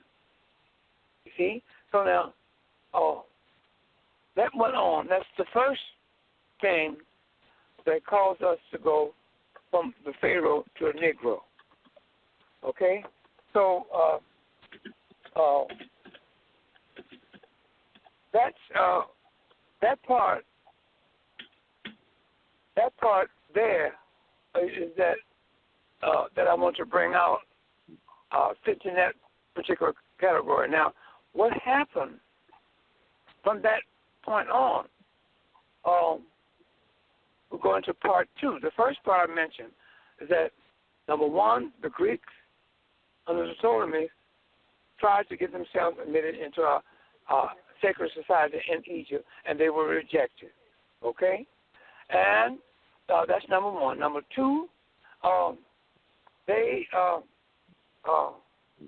were rejected by our ancestors from refusing to make them into a deity so they could be put into the temple system and society. and made part of the culture of the ancient Egyptians. The third thing is that when one studied the ecumenical council meetings that was, let's say, produced in ancient Egypt and in Turkey and Northeast Africa, you'll find that how this Greek Ptolemy became the Christ. You see? So once they became the Christ, and I'll show you how they created this Christ and how they created this Virgin Mary. I will explain that in my book that I'm going to, or the chapter that I'm going to insert in my book that I just mentioned, called The Key. Now, so the third reason why we went from a Pharaoh to a Negro is that our ancestors, the Melchite Coptic Egyptians, gave away their deity and their deities. Gave them away. Mm-hmm. They went from African to European. And that is one of the main reasons of the downfall of our ancestors losing their power as being the center of the world by way of knowledge, bringing knowledge to this the world that we know today.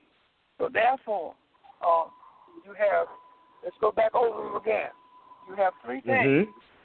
One, when the Greeks came into Egypt. Two, the Greeks, after they refused acceptance in the temple system, closed down the temple system. That's number two. Okay. Three, that our ancestors gave away their African god being Osiris, Isis, Horus, etc. And they gave it away, those African gods, and took and accepted the European as their god, like we're doing today in these churches. One of these churches bow down to a dead white man on the cross. You see? So therefore, that is part of our downfall. Now, I'm in a position where I can't, really go into in more detail because I'm not at home. I'm on the road now. So therefore, you have to excuse me if I'm being distracted in certain spots. So that, in essence, the reason why we went from a Pharaoh to a Negro, and the school system that we've been taught in this country helps bring that about more profoundly. In other words, we've been taught away from ancient Egypt on purpose. Okay? So, like I said before, if we claim, the moment that we claim ourselves as being descendants of ancient Egyptians, white supremacy, it's over with. It falls flat on its face. So that's just some of the main reasons why we went from Pharaoh to a Negro, from the pyramids to the project. Brother Tarhaka. Okay, from the pyramids to the project. Right. Okay. Now, Dr. Brown. Yes, sir. Okay. Yes. Now, I want both of y'all to answer this, if you to give us elaborate on this. What happens when a people allow somebody else to define them, give them some type of identity? What happens when people allow something like that to happen? They lose their sense of being, and they become a tool of the person who gives them that identity. They are no longer themselves. They are the thing that is described and given to them by the person who gives them their identity. They become that thing. Okay. Dr. Williams, you want to chime in on that one?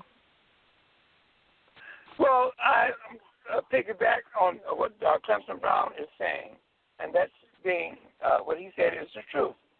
That's one of the main truths. When you allow any people to give you a name, there's a history attached to that name. That the name that they give you, you didn't pick it for yourself. They picked it for you.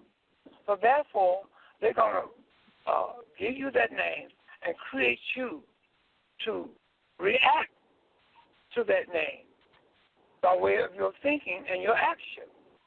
So therefore, you become the people that that name is identified with. So the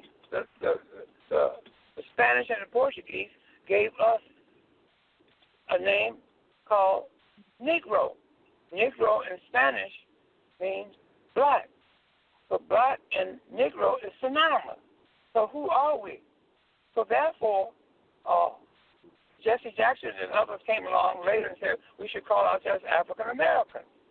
So now that adds more confusion. So today, as I speak, in Washington, D.C., at the Smithsonian Institute, they created last September, year 2016, created an African American Museum of History and Culture. They are telling us, Africans, 50 to 60 million Africans in this country, and the peoples of the world, that our history, the Africans living in this country, their history started with slavery. Because when you go there, you see that exhibit is built inside of a slave ship.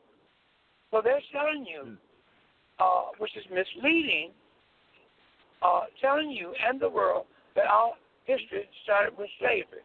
So now they omit and have omitted the reality and the fact that our history started with in ancient Egypt, the world's first and oldest civilization that has ever been on planet Earth, coming out of the continent of Africa in the country called Egypt.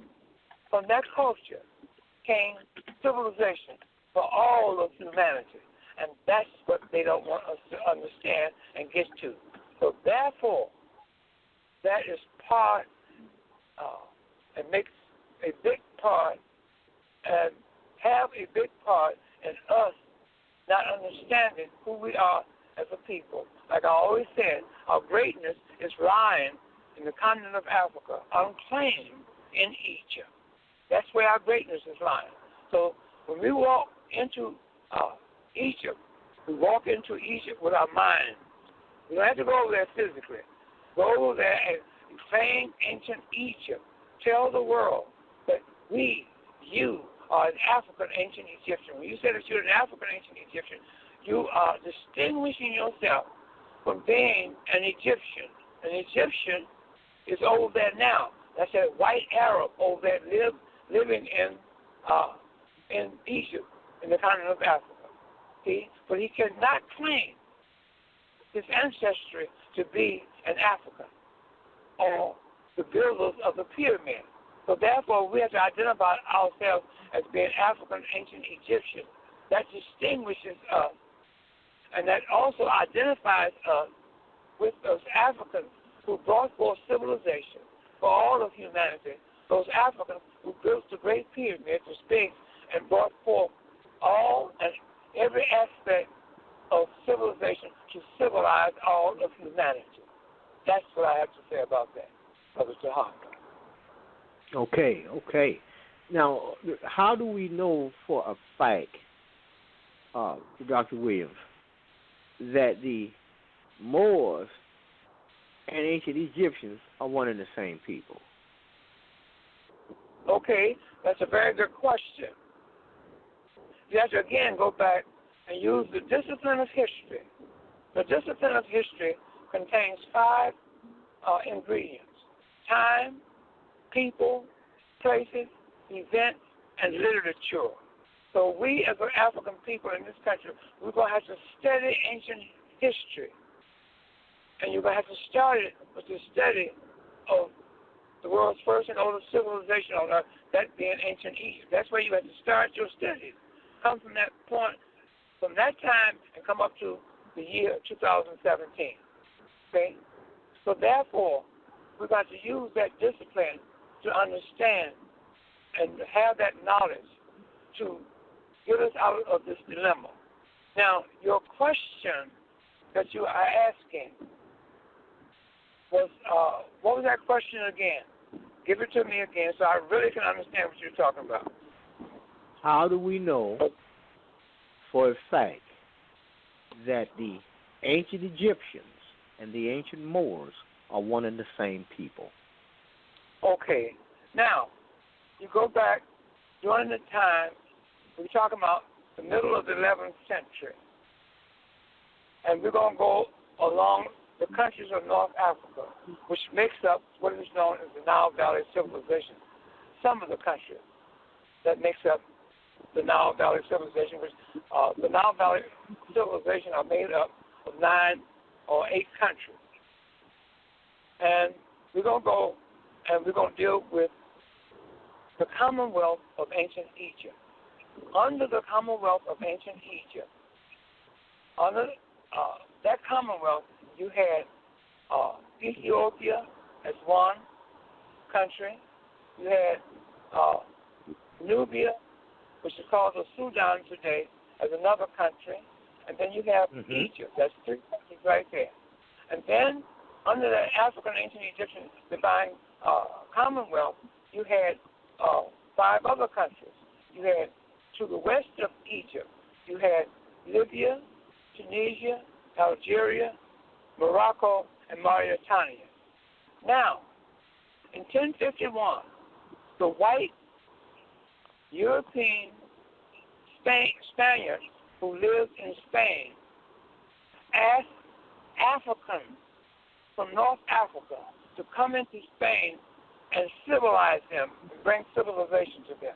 They, Europeans, asked these Africans to do that. So these Africans went into Spain, and their launching pad, or the launching country, was Morocco. They came through Morocco, across the Mediterranean, and entered Spain at that time.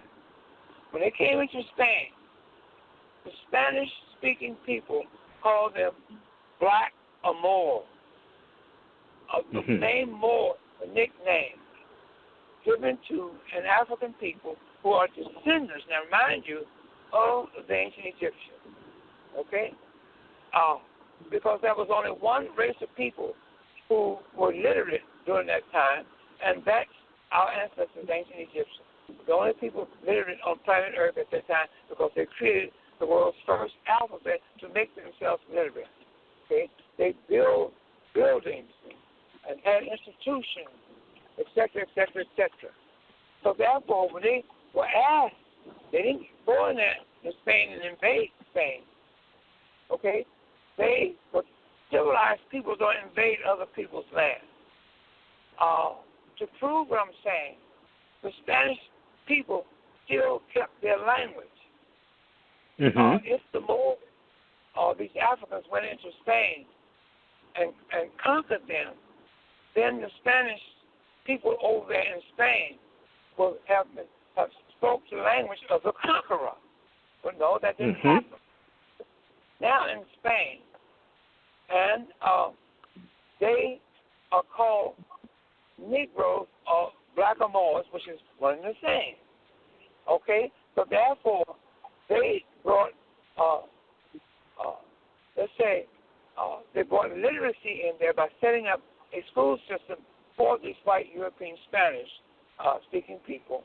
And they also set up a government over there in Spain. And they also began to build all through Spain cities, Toledo, Granada, Seville, Cadillac, etc., etc., etc., etc. So therefore, and they also set up public bath houses over there, and they introduced soap to the Spanish-speaking people over there to use in these bath houses. So the only people that knew how, that were literate was ancient Egyptians. So by these Africans coming out of North Africa, those countries along North Africa, into Spain, they were descendants of the ancient Egyptians because they were under the same umbrella as in the ancient Egyptian Commonwealth of the 8 countries I mentioned earlier. Okay? So now, this for 394 years, we're going to come up to the time of the Spanish Inquisition, when Ferdinand and Isabella created what is known in history as the Spanish Inquisition, hired an inquisitor general by the name of Thomas de Guatemala to get rid of the Moors for racial and religious reasons. So they hired a ship owner by the name of Christopher Columbus to take the Moors out of Spain. Okay? So now, mind you again, the Moors and the ancient Egyptians are one and the same. Mind you again that the name Moor is only a nickname for an African people who were the direct descendants of ancient Egyptians coming out of Morocco and Mauritania. Okay? That's where they get the name Moor from. So now they're over here in this hemisphere of America. Okay? So now, from 1492 to 1619 is a period of 127 years. During that 127 years, the Moors set up the third civilization over in this hemisphere, even though living among the indigenous Indians over here were Africans before Christopher Columbus came over here. That I know. Okay, but we're going to focus in on the question that you asked about the Moors being descendants of the ancient Egyptians. So now, here you have, for 127 years, the Moors building and bringing and setting in place the third civilization that's in this hemisphere, the Americas. So, in 1619, when the Spanish and the Portuguese and the Roman Catholic Church went into Africa to bring human beings out of Africa to make slaves out of them over in this country, they wanted to get rid of the Moors again. So how did they do that? They took the enslaved African out of Africa that they brought out of Africa to make slaves out of, and they put the Moors.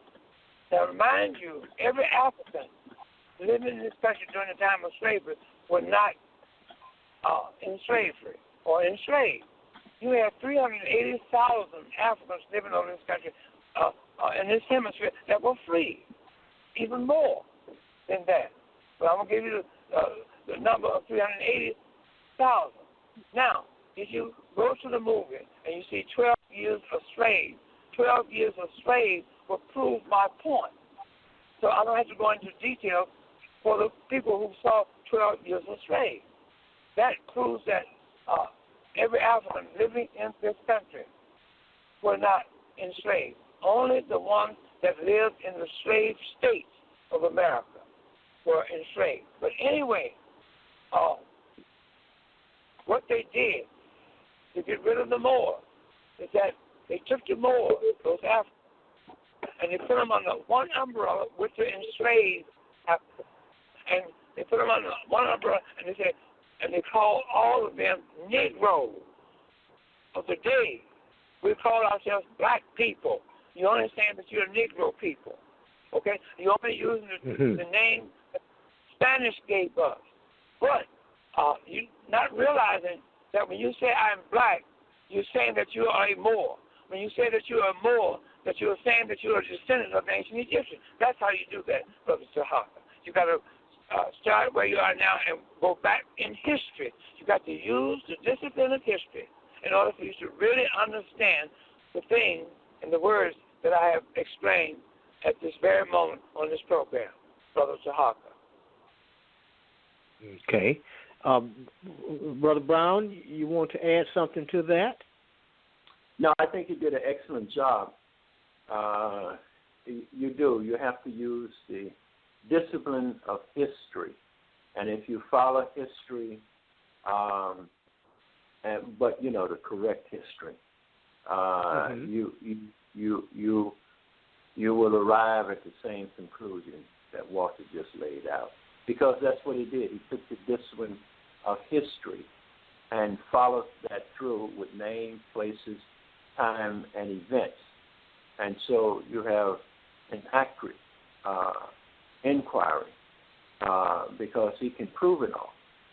All this can be documented. So I'm in full agreement with it. Well, let me ask you this. What is your take on the existence of in history of a Plato and Socrates? Did Dr. Ben give you any insight on that? Anybody on the continent?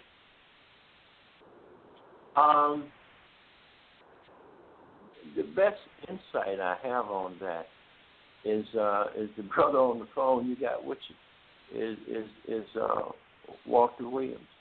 His work in showing how the Europeans falsified and created history is just accurate when you really look at it. They didn't have an alphabet. They didn't have institutions, writing and reading. All of this they acquired after coming into Egypt, and not right away. I mean, years, and then all the Europeans, and it was only a handful of Europeans that really, and this was, and their learning really was done through the church system, the Hagia Sophia, which the Africans set up and taught them. But you're looking at many, many years later, so that the Europeans could not write. They didn't have a writing system. They didn't have an alphabet. What did they write in? And that's what Walter points out. So you couldn't have a Socrates. You couldn't have a Plato and all these people. They make this history up as they go along and backdate it. And then they write other emphases and say that such and such mentions Jesus back in such and such, but that's all pseudo pickerful. They make it up and give it to you as a fact when they just wrote it, yesterday, so to speak. It's just like they're in Egypt digging and planting artifacts and dig them up and put a name on them and say they go back to ancient times. And they have these European features and so forth. And brother, I'm trying to think of his name. He did a book on it. And he points out, he has pictures of images before and after the Europeans had repainted them and so forth. And you see that they lighten them up and they change them to make them look more like themselves. And that's happening all the time. You got the University of Chicago. And you got Europeans from different universities all over the planet that go into Egypt, and you have to get permission from the Egyptian government, who are Arabs, who are not ancient Egyptians, to give them permission to do this. Dr. Ben was one of the few Africans from here who actually did dig. Well, Tony Browder is now involved in actual excavation of a tomb in Egypt now, and I applaud him for his work. But there had not been that many of us who've gotten that kind of permission to go in and research artifacts and tombs and so forth. So, but Walter's work really lays that out bare, and I think the book that he's doing now, I can't wait for it to come out, goes even into deeper detail because they really deal with Samaria other places that the Europeans claim are places that the Europeans inhabited and so forth in their writings and so forth. The whole thing has been distorted, forged, moved around, like they give the, I think is it Iraq, Walter, where they put civilization and all the news media. And that's one of the things I'm saying about Trump. Trump's traveled to Israel and all, and they be pointing out that these are holy places and all that. And all the news media pick it up, and they essentially reinforce what is being taught in the school system and everything. So it makes it, more believable for people who don't have an alternative source of information, and it just reinforces the white supremacy and the white lie. Even the Catholic Church, all of that is a creation of African male Coptic Egyptians that was later usurped by the Europeans. So reading Walter's work is really a foundation, a key that we all must read to free our minds, because he deals with all of that in the historical origins of Christianity, historical origins of Islam. Okay. Thank you, Brother Brown. Dr. Williams, who were these people, Aristotle, Plato, and Socrates? Well, let's go back and let me make this statement, Brother Tarhaka, is this. Europeans, as I speak at this very moment, only have had an institution or institutions in Europe for 620 years. That's it. That's how long the Europeans have had any institution on planet Earth, only for 620 years. The reason why I'm saying, Walter Williams is saying, there's never been a Socrates, Plato, Aristotle, Herodotus, Euripides, Solon, Hippocrates, or a Homer,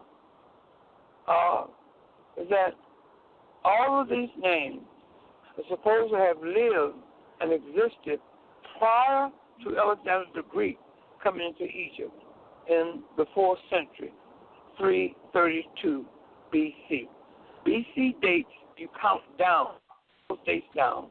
The dates that we live in, you count up. Okay? So what I'm saying to you is this, and the reason why there's no Socrates, Plato, Aristotle, etc., etc. They said that Socrates is supposed to be the teacher of Plato. Plato is supposed to be the teacher of Aristotle. And Herodotus is supposed to be the father of history for the Europeans. Euripides is supposed to have written Greek tragedy. Homer is supposed to have written the Iliad and the Odyssey. Hippocrates is supposed to be the father of medicine. Okay? Now, all these names, along with other Greek names, supposed to have lived and existed on planet Earth during the 5th century. Homer during the 9th century. So what I'm saying is, answer your question, the reasons why that they never existed as human beings, that Walter Williams is asking the question, is an individual insists that these names, such as Socrates, Plato, Aristotle, Herodotus, etc., existed on planet Earth, I ask that individual, what alphabet did these Greek names use to write with? Because the Greeks had no alphabet to write with only when Alexander the Greek came into Egypt and forced the Greek language on our ancestors, the ancient Egyptians, and by them being the only literate people on planet Earth, because what makes an individual literate is that there's one knowing and having an alphabet. That alphabet makes a human being literate, because that alphabet can be used for that individual to read, write, and spell. Okay? So therefore, when the Greeks came in, on Alexander the Greek, they forced that Greek language on our ancestors, the ancient Egyptians, and our ancestors learned that Greek language and applied an alphabet to the Greek language. So the Greeks never had an alphabet, but it was the Greek language that our ancestors applied an alphabet to. In order for you to have today, known in history today, a Greek alphabet. So it didn't come from the Greeks. That Greek alphabet came from our ancient Egyptian African ancestors, the ancient Egyptians, who the only literate people on the planet learned that Greek language and applied the alphabet to that language. And the day that language has an alphabet, it's called the Greek alphabet. So that's the reason why I said that that they never had an alphabet, because, and that's the reason why I'm saying there's never been a Socrates, Plato, Aristotle, Herodotus, etc., etc. That's the reason why. Okay. Well, I did some personal research a long time ago on Aristotle, Plato, Socrates, and of course I've gone into doctors' offices and I see the sign or plaque up over the wall about it, Hippocrates, and this kind of business here. And I'm trying to find out based on the research that I found, this is what I found. When it came to these people, they said they didn't have no historical data on when they was born, but yet they were attributed for writing thousands of books. Right. And the regions that they are supposed to have lived in was all of the regions where they lived during the time when they were supposed to be writing these books. The land was filled with war and violence on a daily basis. So it would be impossible for somebody to think in order to write when somebody started warring and killing people all around you, all in the backyard, all in the front yard, and you sit there trying to write a book. So that's impossible. And so that's what I came up with doing the research. And I came to the conclusion a long time ago. They couldn't have possibly existed. There's no way. And now, tell us one more time about where did Matthew 11:15 come from? Where's what now, Tarhaka? Matthew 11:15. Where did that come from? What is that? That's coming out of the New Testament. Is that what you're talking about? Yeah. Well, the New Testament, we're talking about Mark, Matthew, and Luke. That's called the Synoptic Gospel, created by a homosexual by the name of Desiderius Erasmus, who was the first human on earth to propound the New Testament. Okay? And that is called the Synoptic Gospel. See? So Mark and Matthew and Luke is all part of that, because they teach the people today that John came later. John did come later in the King James Version of 1611. You see? So that's where Mark and Matthew and Luke come from the mind and the writing of Desiderius Erasmus, who was a European playwright and an ex-Roman Catholic priest in the 16th century, 1516 to be exact. That's the exact date that the Novum Instrumentum came out, or the New Testament came out, 1516. Okay, you say he was a homosexual. He was a homosexual. I'm not homophobic. I'm not knocking homosexuality. I am going by what the Europeans have said about him. There's a book, The World's Most Famous Homosexual. And on the front cover of that book, Desiderius Erasmus' name is on there. You see? And they got an article or stories about him in that book. You see? So the world knows, the one who has studied knows, that Desiderius Erasmus was a homosexual, that he was a playwright of Europe. Okay? He wrote Praise of Folly, Insurrection, and Adages in the late 15th and early 16th century. So therefore, in 1500, he was asked by Pope Alexander VI to write something on the object of Christianity, because the object of Christianity is Jesus the Christ. And then when the Roman Catholic Church was first formed over there on the outskirts of Rome, over the catacombs, the Roman Catholic Church had no literature for its hero or its object. The object and the hero of Christianity is Jesus the Christ. So this Pope commissioned Desiderius Erasmus, who was a playwright, an ex-Roman Catholic priest, to write something on the object of Christianity. And he took him 16 years to come out with what is known in history as the Novum Instrumentum, or that was in 1516, 1519, they changed it to Novum Testamentum. In 1535, they changed it to the New Testament. But when he came out with his writings on the object of Christianity, which is Jesus Christ, he came out with Mark, Matthew, and Luke. Luke, which is known as the Synoptic Gospel. And he added 6 other manuscripts to the Synoptic Gospel, which was 1 and 2 Peter, 1 and 2 Corinthians, Galatians, and Epistle to the Romans.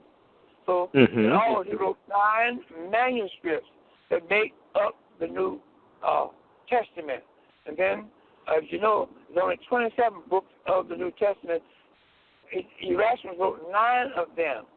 Okay? So now you got 18 others who are unaccounted for, and they were written by apocryphal writers. The word apocrypha means books of unknown authorship. You will never ever know who wrote those other 18 books. You see? So that's where Mark and Matthew all came from, the writings of Desiderius Erasmus. Okay? And they tell you that John came later, which makes up the 4th Gospel. John did come later in the King James Version of 1611. The King James Version was created by Francis Bacon and Lancelot Andrews. And it was dedicated to King James. So when the King James Version came out in 1611, John was added. That's where John was inserted and created right there in the King James Version of the Bible. So one has to really study history in order for you to understand what's out here today and then put before you today and present it to you most often as history. So you got to backtrack. And so what I have done, I went back into time. I started with with our ancestors, ancient Egyptians, and I came forward. And coming forward to the year 2017, I had to make corrections. Like Clemson Brown mentioned that I make corrections in history.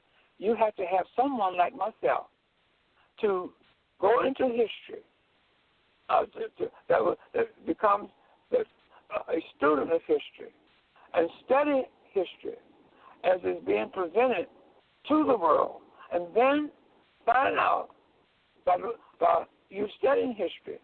And I've been studying for 42 years. That doesn't mean that I know everything. I don't know everything. I'm still a student myself, and I will always be a student as long as I live. But in my 42 years of studying and research, I find certain things to be incorrect. Okay? I find certain things that's a lie. So I bring out these incorrections. I bring out these lies that has been put out by Western academia into the world of humanity. So that's what I have to say to that, Brother Tarhaka.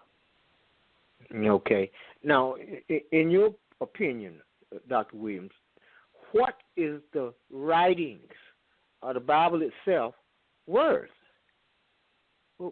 What's it worth? What is the worth of the Bible? Yeah. Nothing. It's zero. Take your Bible to your nearest garbage can and throw it in and get it out of your life. Because the Bible was written on purpose for human beings not to understand it. It was written in an abstruse manner. The word abstruse means something that's written with the intentions of the reader not to understand it. So the Bible is written for you not to understand it. So why would you want to read something that was intended for you not to understand? Read something that everything in the Bible, those characters in the Bible, never walked the earth as human beings. 99.9% of every named character in the Bible never walked the earth as human beings. So why would you want to put this in your life? Why would you want to take up your life trying to understand this and put it into perspective? You cannot do that. It's impossible. It's intended for you not to understand that. So get this lie out of your life and free yourself. This is the key that I'm giving to the African living in the African community. I'm giving you a key to put into your incarcerated mind and turn that key and open that door and that gate for you to walk out a free human being. I'm giving you that, but you have to understand and know the discipline of history. You have to understand what happened to our ancient Egyptian African ancestors after the Greeks came into Egypt. You have to understand and study ancient Egyptian history to do that. You got to go back to the world's first and oldest civilized people that's ever walked this planet, known in history as ancient Egyptian, and then you work your way up forward, and then you will have a clear understanding. I try to give you and bring information to the African community to give them information to shorten their endeavor and time in studying certain things. But when I tell people things about the facts of history, the facts of different subjects, they sometimes these people do not want to believe it. So now I have to cut them loose, you see? So therefore, that doesn't mean that I know everything. I don't know everything. I don't know. One person knows everything. That's a fool. I'm not a fool. So therefore, if I tell you something, I'm only trying to shorten the time that I spent in learning what I'm telling you to be the truth based on facts. So that's what I have to say to that, Brother Tarhaka. Okay. Thank you very much, Dr. Williams. Brother Brown, are you still with us? Yes, sir. Okay. I don't know if you met Dr. Ben prior to meeting Dr. Williams, but before you met Dr. Williams and you had met Dr. Ben, after you got with Dr. Ben, what was your take on Jesus Christ after that? Well, I met Dr. Ben first, and I traveled with Dr. Ben to Egypt. Probably about 9 times before I met Walter. But what Walter did was put things in perspective, and having already been to Egypt and seen much of what he was talking about with Dr. Ben, everything just began to fall in place. Dr. Ben was he considered himself a Jew, and I went to Egypt with him. I went to Ethiopia with him, to the community in which he was born, and the elders and so forth. But Walter would later come around and explain how the Jewish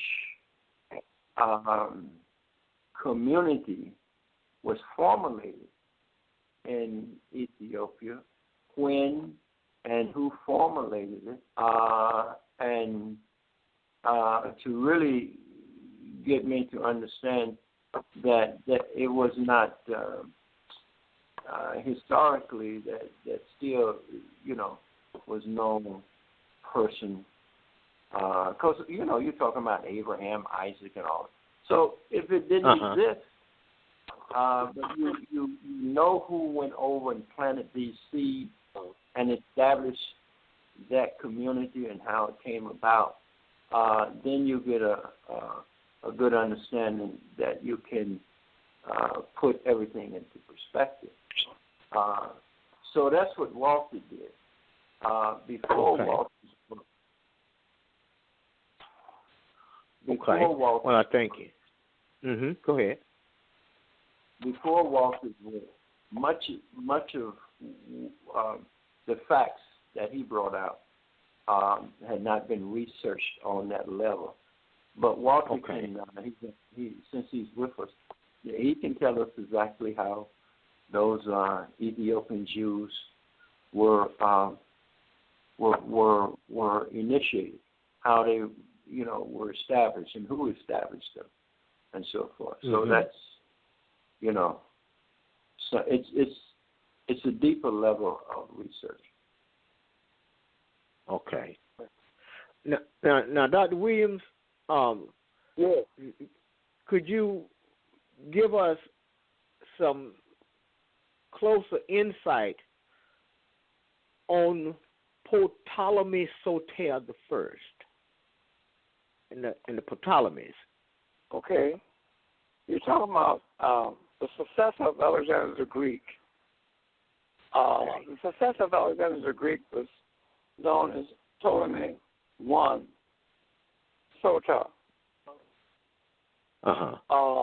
He was the successor of Alexander as he died. He took over in 323 after the death of Alexander in 323 B.C. Like I said before, B.C. dates you count down. Today's date we live in, today you count up. So he died in 323 B.C., Alexander I'm talking about. Ptolemy I, Lagi, called Soter, the word S-O-T-E-R, means Savior. Okay? And that word Savior is attached to this image, this dead white man on the cross that they call Jesus the Christ. He is the Savior. Now, the chapter that I'm going to write and insert and add to my book, The Historical Origin of Christianity, is called The Key. When I present and outline how this Ptolemy I, called Soter, became Serapis, how Serapis became the Christ. I'll explain to you, I will walk you through that information in the literature and in the new chapter that I'm going to insert into the historical origin of Christianity, and it's called The Key. In that information, I will tell you how this image that we know today as Jesus Christ, which is nothing but the image of the Greek Ptolemy, or the Greek successor of Alexander the Greek, and how the Virgin Mary was created, and how the Melchite Egyptians killed or removed their own African deities and gave the attributes and the ka, which the word ka means spirit, of their own African deities to now these white deities that they use to replace their own African deities. And that, like I mentioned earlier, caused the downfall of one of the reasons, and the most biggest reason why we in the African community and in ancient Egypt, that caused the downfall of our ancestors the ancient Egyptians. So that is what I have to say. That is what I have to say about the ancient Egyptians, etc. Okay. Now we haven't heard anything from our sister Arnetta available. Well, you said y'all on the road. Yeah, we're on the road now. So she told me to ask you for a pass, and she will give us another date where she's gonna be on with us. So you have to excuse me because we had death in the family, and we had to go from Chicago to St. Louis, and so the date of the broadcast, which is today, was already set, and so I didn't want to postpone that, and so I said, well, okay. I just do it on the road, however I can do it, So but then I got some distractions along the way, but I want the people to understand that that's the reason why that I had these distractions. Okay. All right. Well, it's okay, my brother. We're here, and the broadcast is going on, and Dr. Brown has given us some great information, and the show must go on, and we was going on, and tell your lovely wife that we will extend another invitation at a later date, and she's welcome to come on here and give us her take on this stuff we discuss on a monthly basis. Right. Let me tell you this, Brother Tarhaka. I invited two of my personal friends to be a part of our broadcast tonight, and that is Keith and Joy Hearns. If you're out there, Joy, raise your hand, as Tarhaka would say.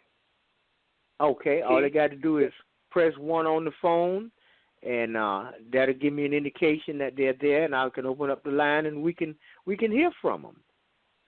Correct. If they're already dialed in, all they got to do is press 1 on the phone. If they need to know the number to dial in, it's 310-982-4184. That's 310-982-4184, and just press 1 on the phone, and the switchboard will light up, and I can let them in, so that they're welcome to come on in. Okay. And while we wait on them, you was telling us about Brother Darius over in Rome, and I was listening. Huh? Go ahead. I'm sorry. I had previously been listening to another ex-minister, and he was telling us about Brother Darius was trying to point out to them that there was no such person as Jesus Christ, and about the Ptolemies and where it all came from, and the lies and all of this stuff. You care to give us some more insight on Brother Darius? Well, there's never been a Darius. That's biblical. Okay. You find Darius and Xerxes and the Jewish queen Esther in the chapter called Esther in the Bible. So there's never been a Darius, because he is one of the characters named in the Bible in the chapter called Esther. So that's what I have to say. Okay. Not much you can say about mythology, but call it like it is. It's mythology. That's it. Well, you got a point there. Right. Yeah. Well, Brother Brown. Yes, sir. Okay, now how did you get involved in Christianity in the first place? From a boy. All of my family was very religious.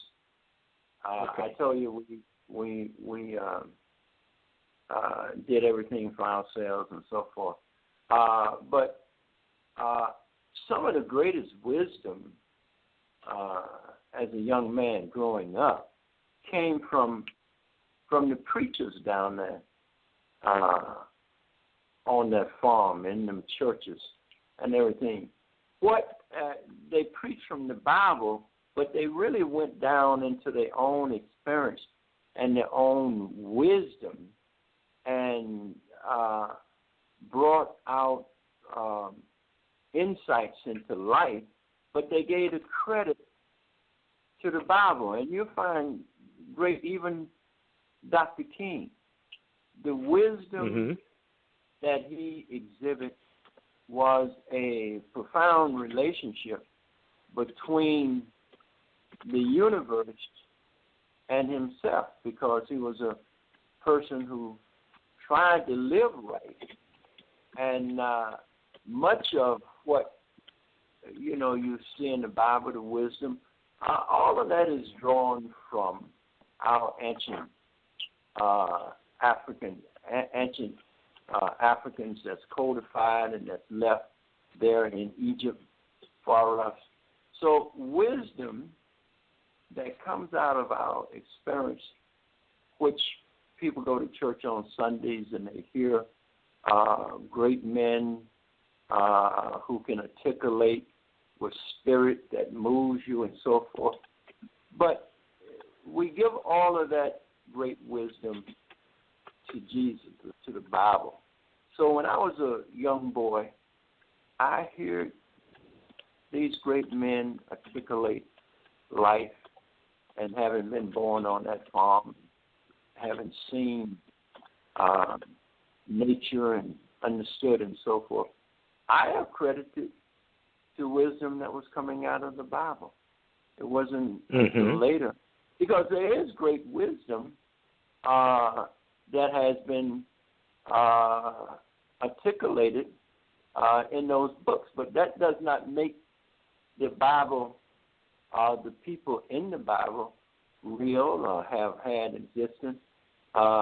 It would mean that the writers of it pull from sources, which people do research when they write and so forth. So all of that is a part of it. Not only that, our people, the ancient Melchite Coptic Egyptians, they took our own spiritual system and implanted it into the creature that they call Jesus and Christianity and all that. Most of that is coming historically from us anyway. Everything that you see in that Bible, when Dr. Ben was taking me to Egypt, he used to show me all of that on the walls of the Egyptian temples and so forth. Whether it was whether it was that Ark of the Covenant, which was the sunboat of Ra, and so forth, whether it was circumcision, whether it was baptism, whether it was man being created on the potter's wheel, everything, all of it. He used to show me right there on the walls in the temples where all of this came from. So, looking at it with my own eyes, then I began to see that there was how the theft was put together, especially when Walter's work came out and I read that. It really began to just fall in place, and I could see how it was done.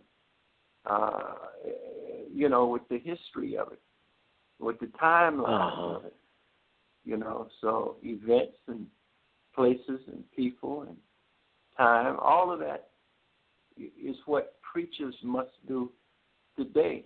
Their wisdom, their experience, and their commitment, and their profound ability to articulate with spirit is needed now more than ever, but needed to bring the truth so that our people's minds can be liberated. So they need what we need to do as a community, spiritual community, bringing in that kind of leadership from ministers is to come together and invite people like Walter and have real challenges so that they are satisfied that it is the truth, and be open not to boast yourself or to defeat, but to learn and in search of the truth, because that is the only thing that will set us free, is the truth. So we used to do that, Reverend Baushingo down in Philadelphia. We used to invite speakers, historians, and the religious community, preachers, brothers who was in the nation and so forth. And we used to come together every week and have these discussions and determine how do we include this historical information that we were learning and getting from historians and researchers like Walter into our sermon material. And we have to expand that and not feel like you are fighting God or going against the truth, because, you know, it ain't the truth. Even the Catholic Church has come out and said that the Bible can no longer be looked at as a document of truth. That it is a how they put it. They say it's a creation story, just like any other creation story. Some things in it are true, and some things are not. So even the Catholic Church, the bishops have put that statement out. So, you know, these Baptist churches and so forth, they come out of the Catholic Church. So if the white people have moved to seeing and admitting that the Bible is not the Word of God, why do we want to hang into myth and not at least explore it? You know, so that's my position on it. Okay. Well, we come down to the last few minutes. You have anything else that you want to say in closing? Yes, I would. I'd like to leave. If anybody want to get in contact with me, they can reach me at 718-859-4046, because I got a ton of videos, and I'm doing a series of sculptures now that because I'm an artist, that's my degree in fine arts. And what I'm trying to do is to use the ancient Egyptian dress and so forth, but have heads of our people that you see every day in the street, the faces on them and so forth. So I'm mixing the two together so that we will be able to begin to identify that we are really the ancient Egyptians. So that's my commercial. Okay. Well, give us that number one more time. All right, I'm going to give you two. My cell is 347-773-8203. 347-773-8203. My landline is 718-859-4046.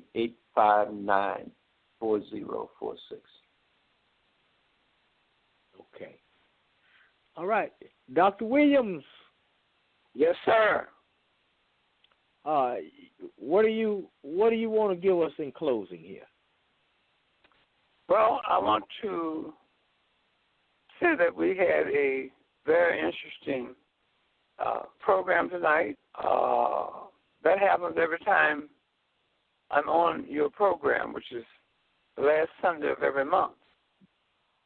So every time I'm on your program, with you being such a great host and an interviewer, there's no reason why we can't have a great show. So anyway, I want to thank you for that. And I want to say to the listening audience, if you want to buy my books, if you want to, the name of them is The Historical Origin of Christianity. The thesis of that book is saying that there's never been a man that ever walked in every human form of any race, creed, or color by the name of Jesus Christ never existed. This book has been out for 24 years and selling all over America, in the UK, in the Caribbean, and all other English-speaking countries throughout the world. And my second book has been out for 14 years. It's called The Historical Origin of Islam. The thesis of that book is saying that there's never been a man that walked every human form by the name of a Prophet Muhammad of Islamic tradition. In that Islam book, I think the last time we were on, you read the preface to that book, right, which is a very, very inspiring preface written by none other than our brother that we have on the program with us this evening, Clemson Brown, Brother Clemson Brown, the ex-minister, as you called him. Anyway, he wrote that preface, and every time I read that preface, I get chills coming over me because it's, the words in what he wrote is just awesome. As he always used that term, awesome. I'm going to use it for his writing. They are awesome. So anyway, that's my two books. Those books can be purchased by going to any of your African bookstores in your city or town or area where you live, or either go online to Amazon and order the books from Amazon, or you can order them through the Underground Bookstore in Chicago. Brother Yoel, he sells both of my books. He's one of my distributors. So his number is 773-768-8869. Underground Bookstore. The number again is 773-768-8869. Call him and he will send you my books when you call up to order them. And also he has other rare books and other our print books that he can find for you and purchase for you, that you can purchase from him. So again, I want to say, if an individual wants to contact Walter Williams, email me at ancientegyptian@msn.com. That's ancient, ANCIENT, Egyptian, EGYPTIAN, @msn.com. When you write me, put your phone number there, and I'll get back to you, and we can converse on the subjects that we've been talking about tonight. So that's what I want to say in closing. I look forward to coming back on with you again the last Sunday of June. I will be back again. So thank you again, Brother Tarhaka. And Brother Clemson, thank you for being on with us this evening.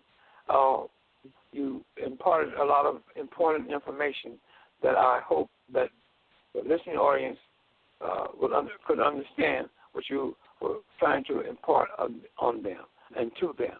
Thank you, Brother Brown, and of course, thank you, Tarhaka Amala El Bey, my brother. Thank you. Thank you. Okay. All right. Well, before y'all go, I'm gonna go over this last little piece here from your writings, Dr. Williams, on the article that can be found right there on Google, from Pharaoh to Negro. It says, prior to the Coptic Egyptian Moors being dumped in the Americas, their ancestors interacted with the indigenous Indians for many years. This is evidenced by the pyramids and other artifacts found in South and North America. This name Negro was applied to the Coptic Egyptian Moors to finish the destruction of the connection with the people and the institutions developed by their ancestors, the ancient Egyptians. The first damaging blow had been struck many years earlier by Alexander the Greek, who invaded Egypt in 332 BCE. In 1619 came the first enslaved Africans to what is now the United States of America. These Americans, along with the ancient Egyptians who were living among indigenous Indians at the time, were grounded under the umbrella, grouped under the umbrella by the uncivilized, savage European enslavers. As part of the plan to demoralize and degrade the captured Africans, the Europeans called the Africans, including the free ancient Egyptians, by the most meaningless names ever applied to a group of people. Negro. The name Negro is translated to mean black, and today it is suggested to mean African American. If you research the history attached to the name Negro, black, African American, you will find a non-existent, non-ethnic race of people due to the fact that one cannot go to the world map and pick out a geographical land area called Negro land, black land, or African American land. Further, this name Negro black is defined in the history books written by Europeans to mean a hewer of wood and a drawer of water, a perpetual servant, therefore being cut off from the knowledge of which our ancient ancestors we find ourselves in a degraded dilemma.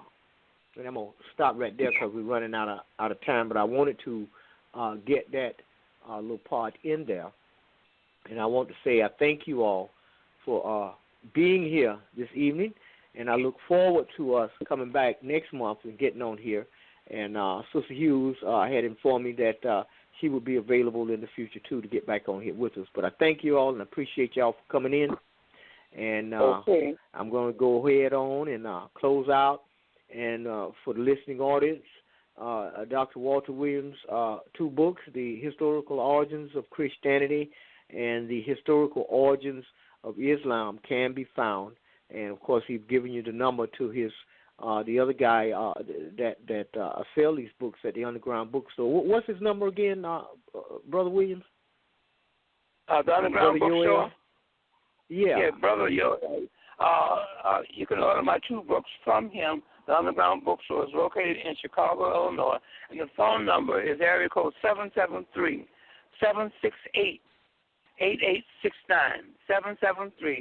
773-768-8869. And he can also send you my two books after you order them, and he also can find other rare books that you may want to have for your library. So that's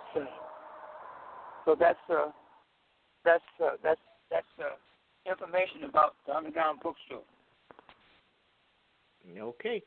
Well, ladies and gentlemen, we come down to the close of the broadcast, and may I hotep my brothers. Appreciate y'all being on.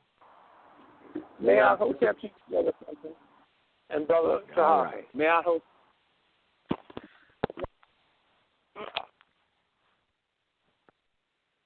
Okay. We will be coming in the near future. We got Brother Abdullah. He's going to be in here. He sent his book down here to me, and I'm going to go. We're going to have him on the broadcast as well. So make sure y'all catch us on our next show at Moorish Talk Live 100. I'll be putting up the advertisement. Also be getting back in touch with Brother Aleem, and of course we're going to be trying to get the chairman of the Moorish American government back on here as well. Okay. But in the meantime, we're going to go ahead on and close on out.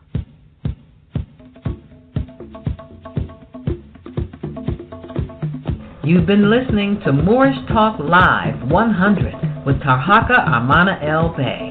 Thanks for joining us. See you next time. Peace.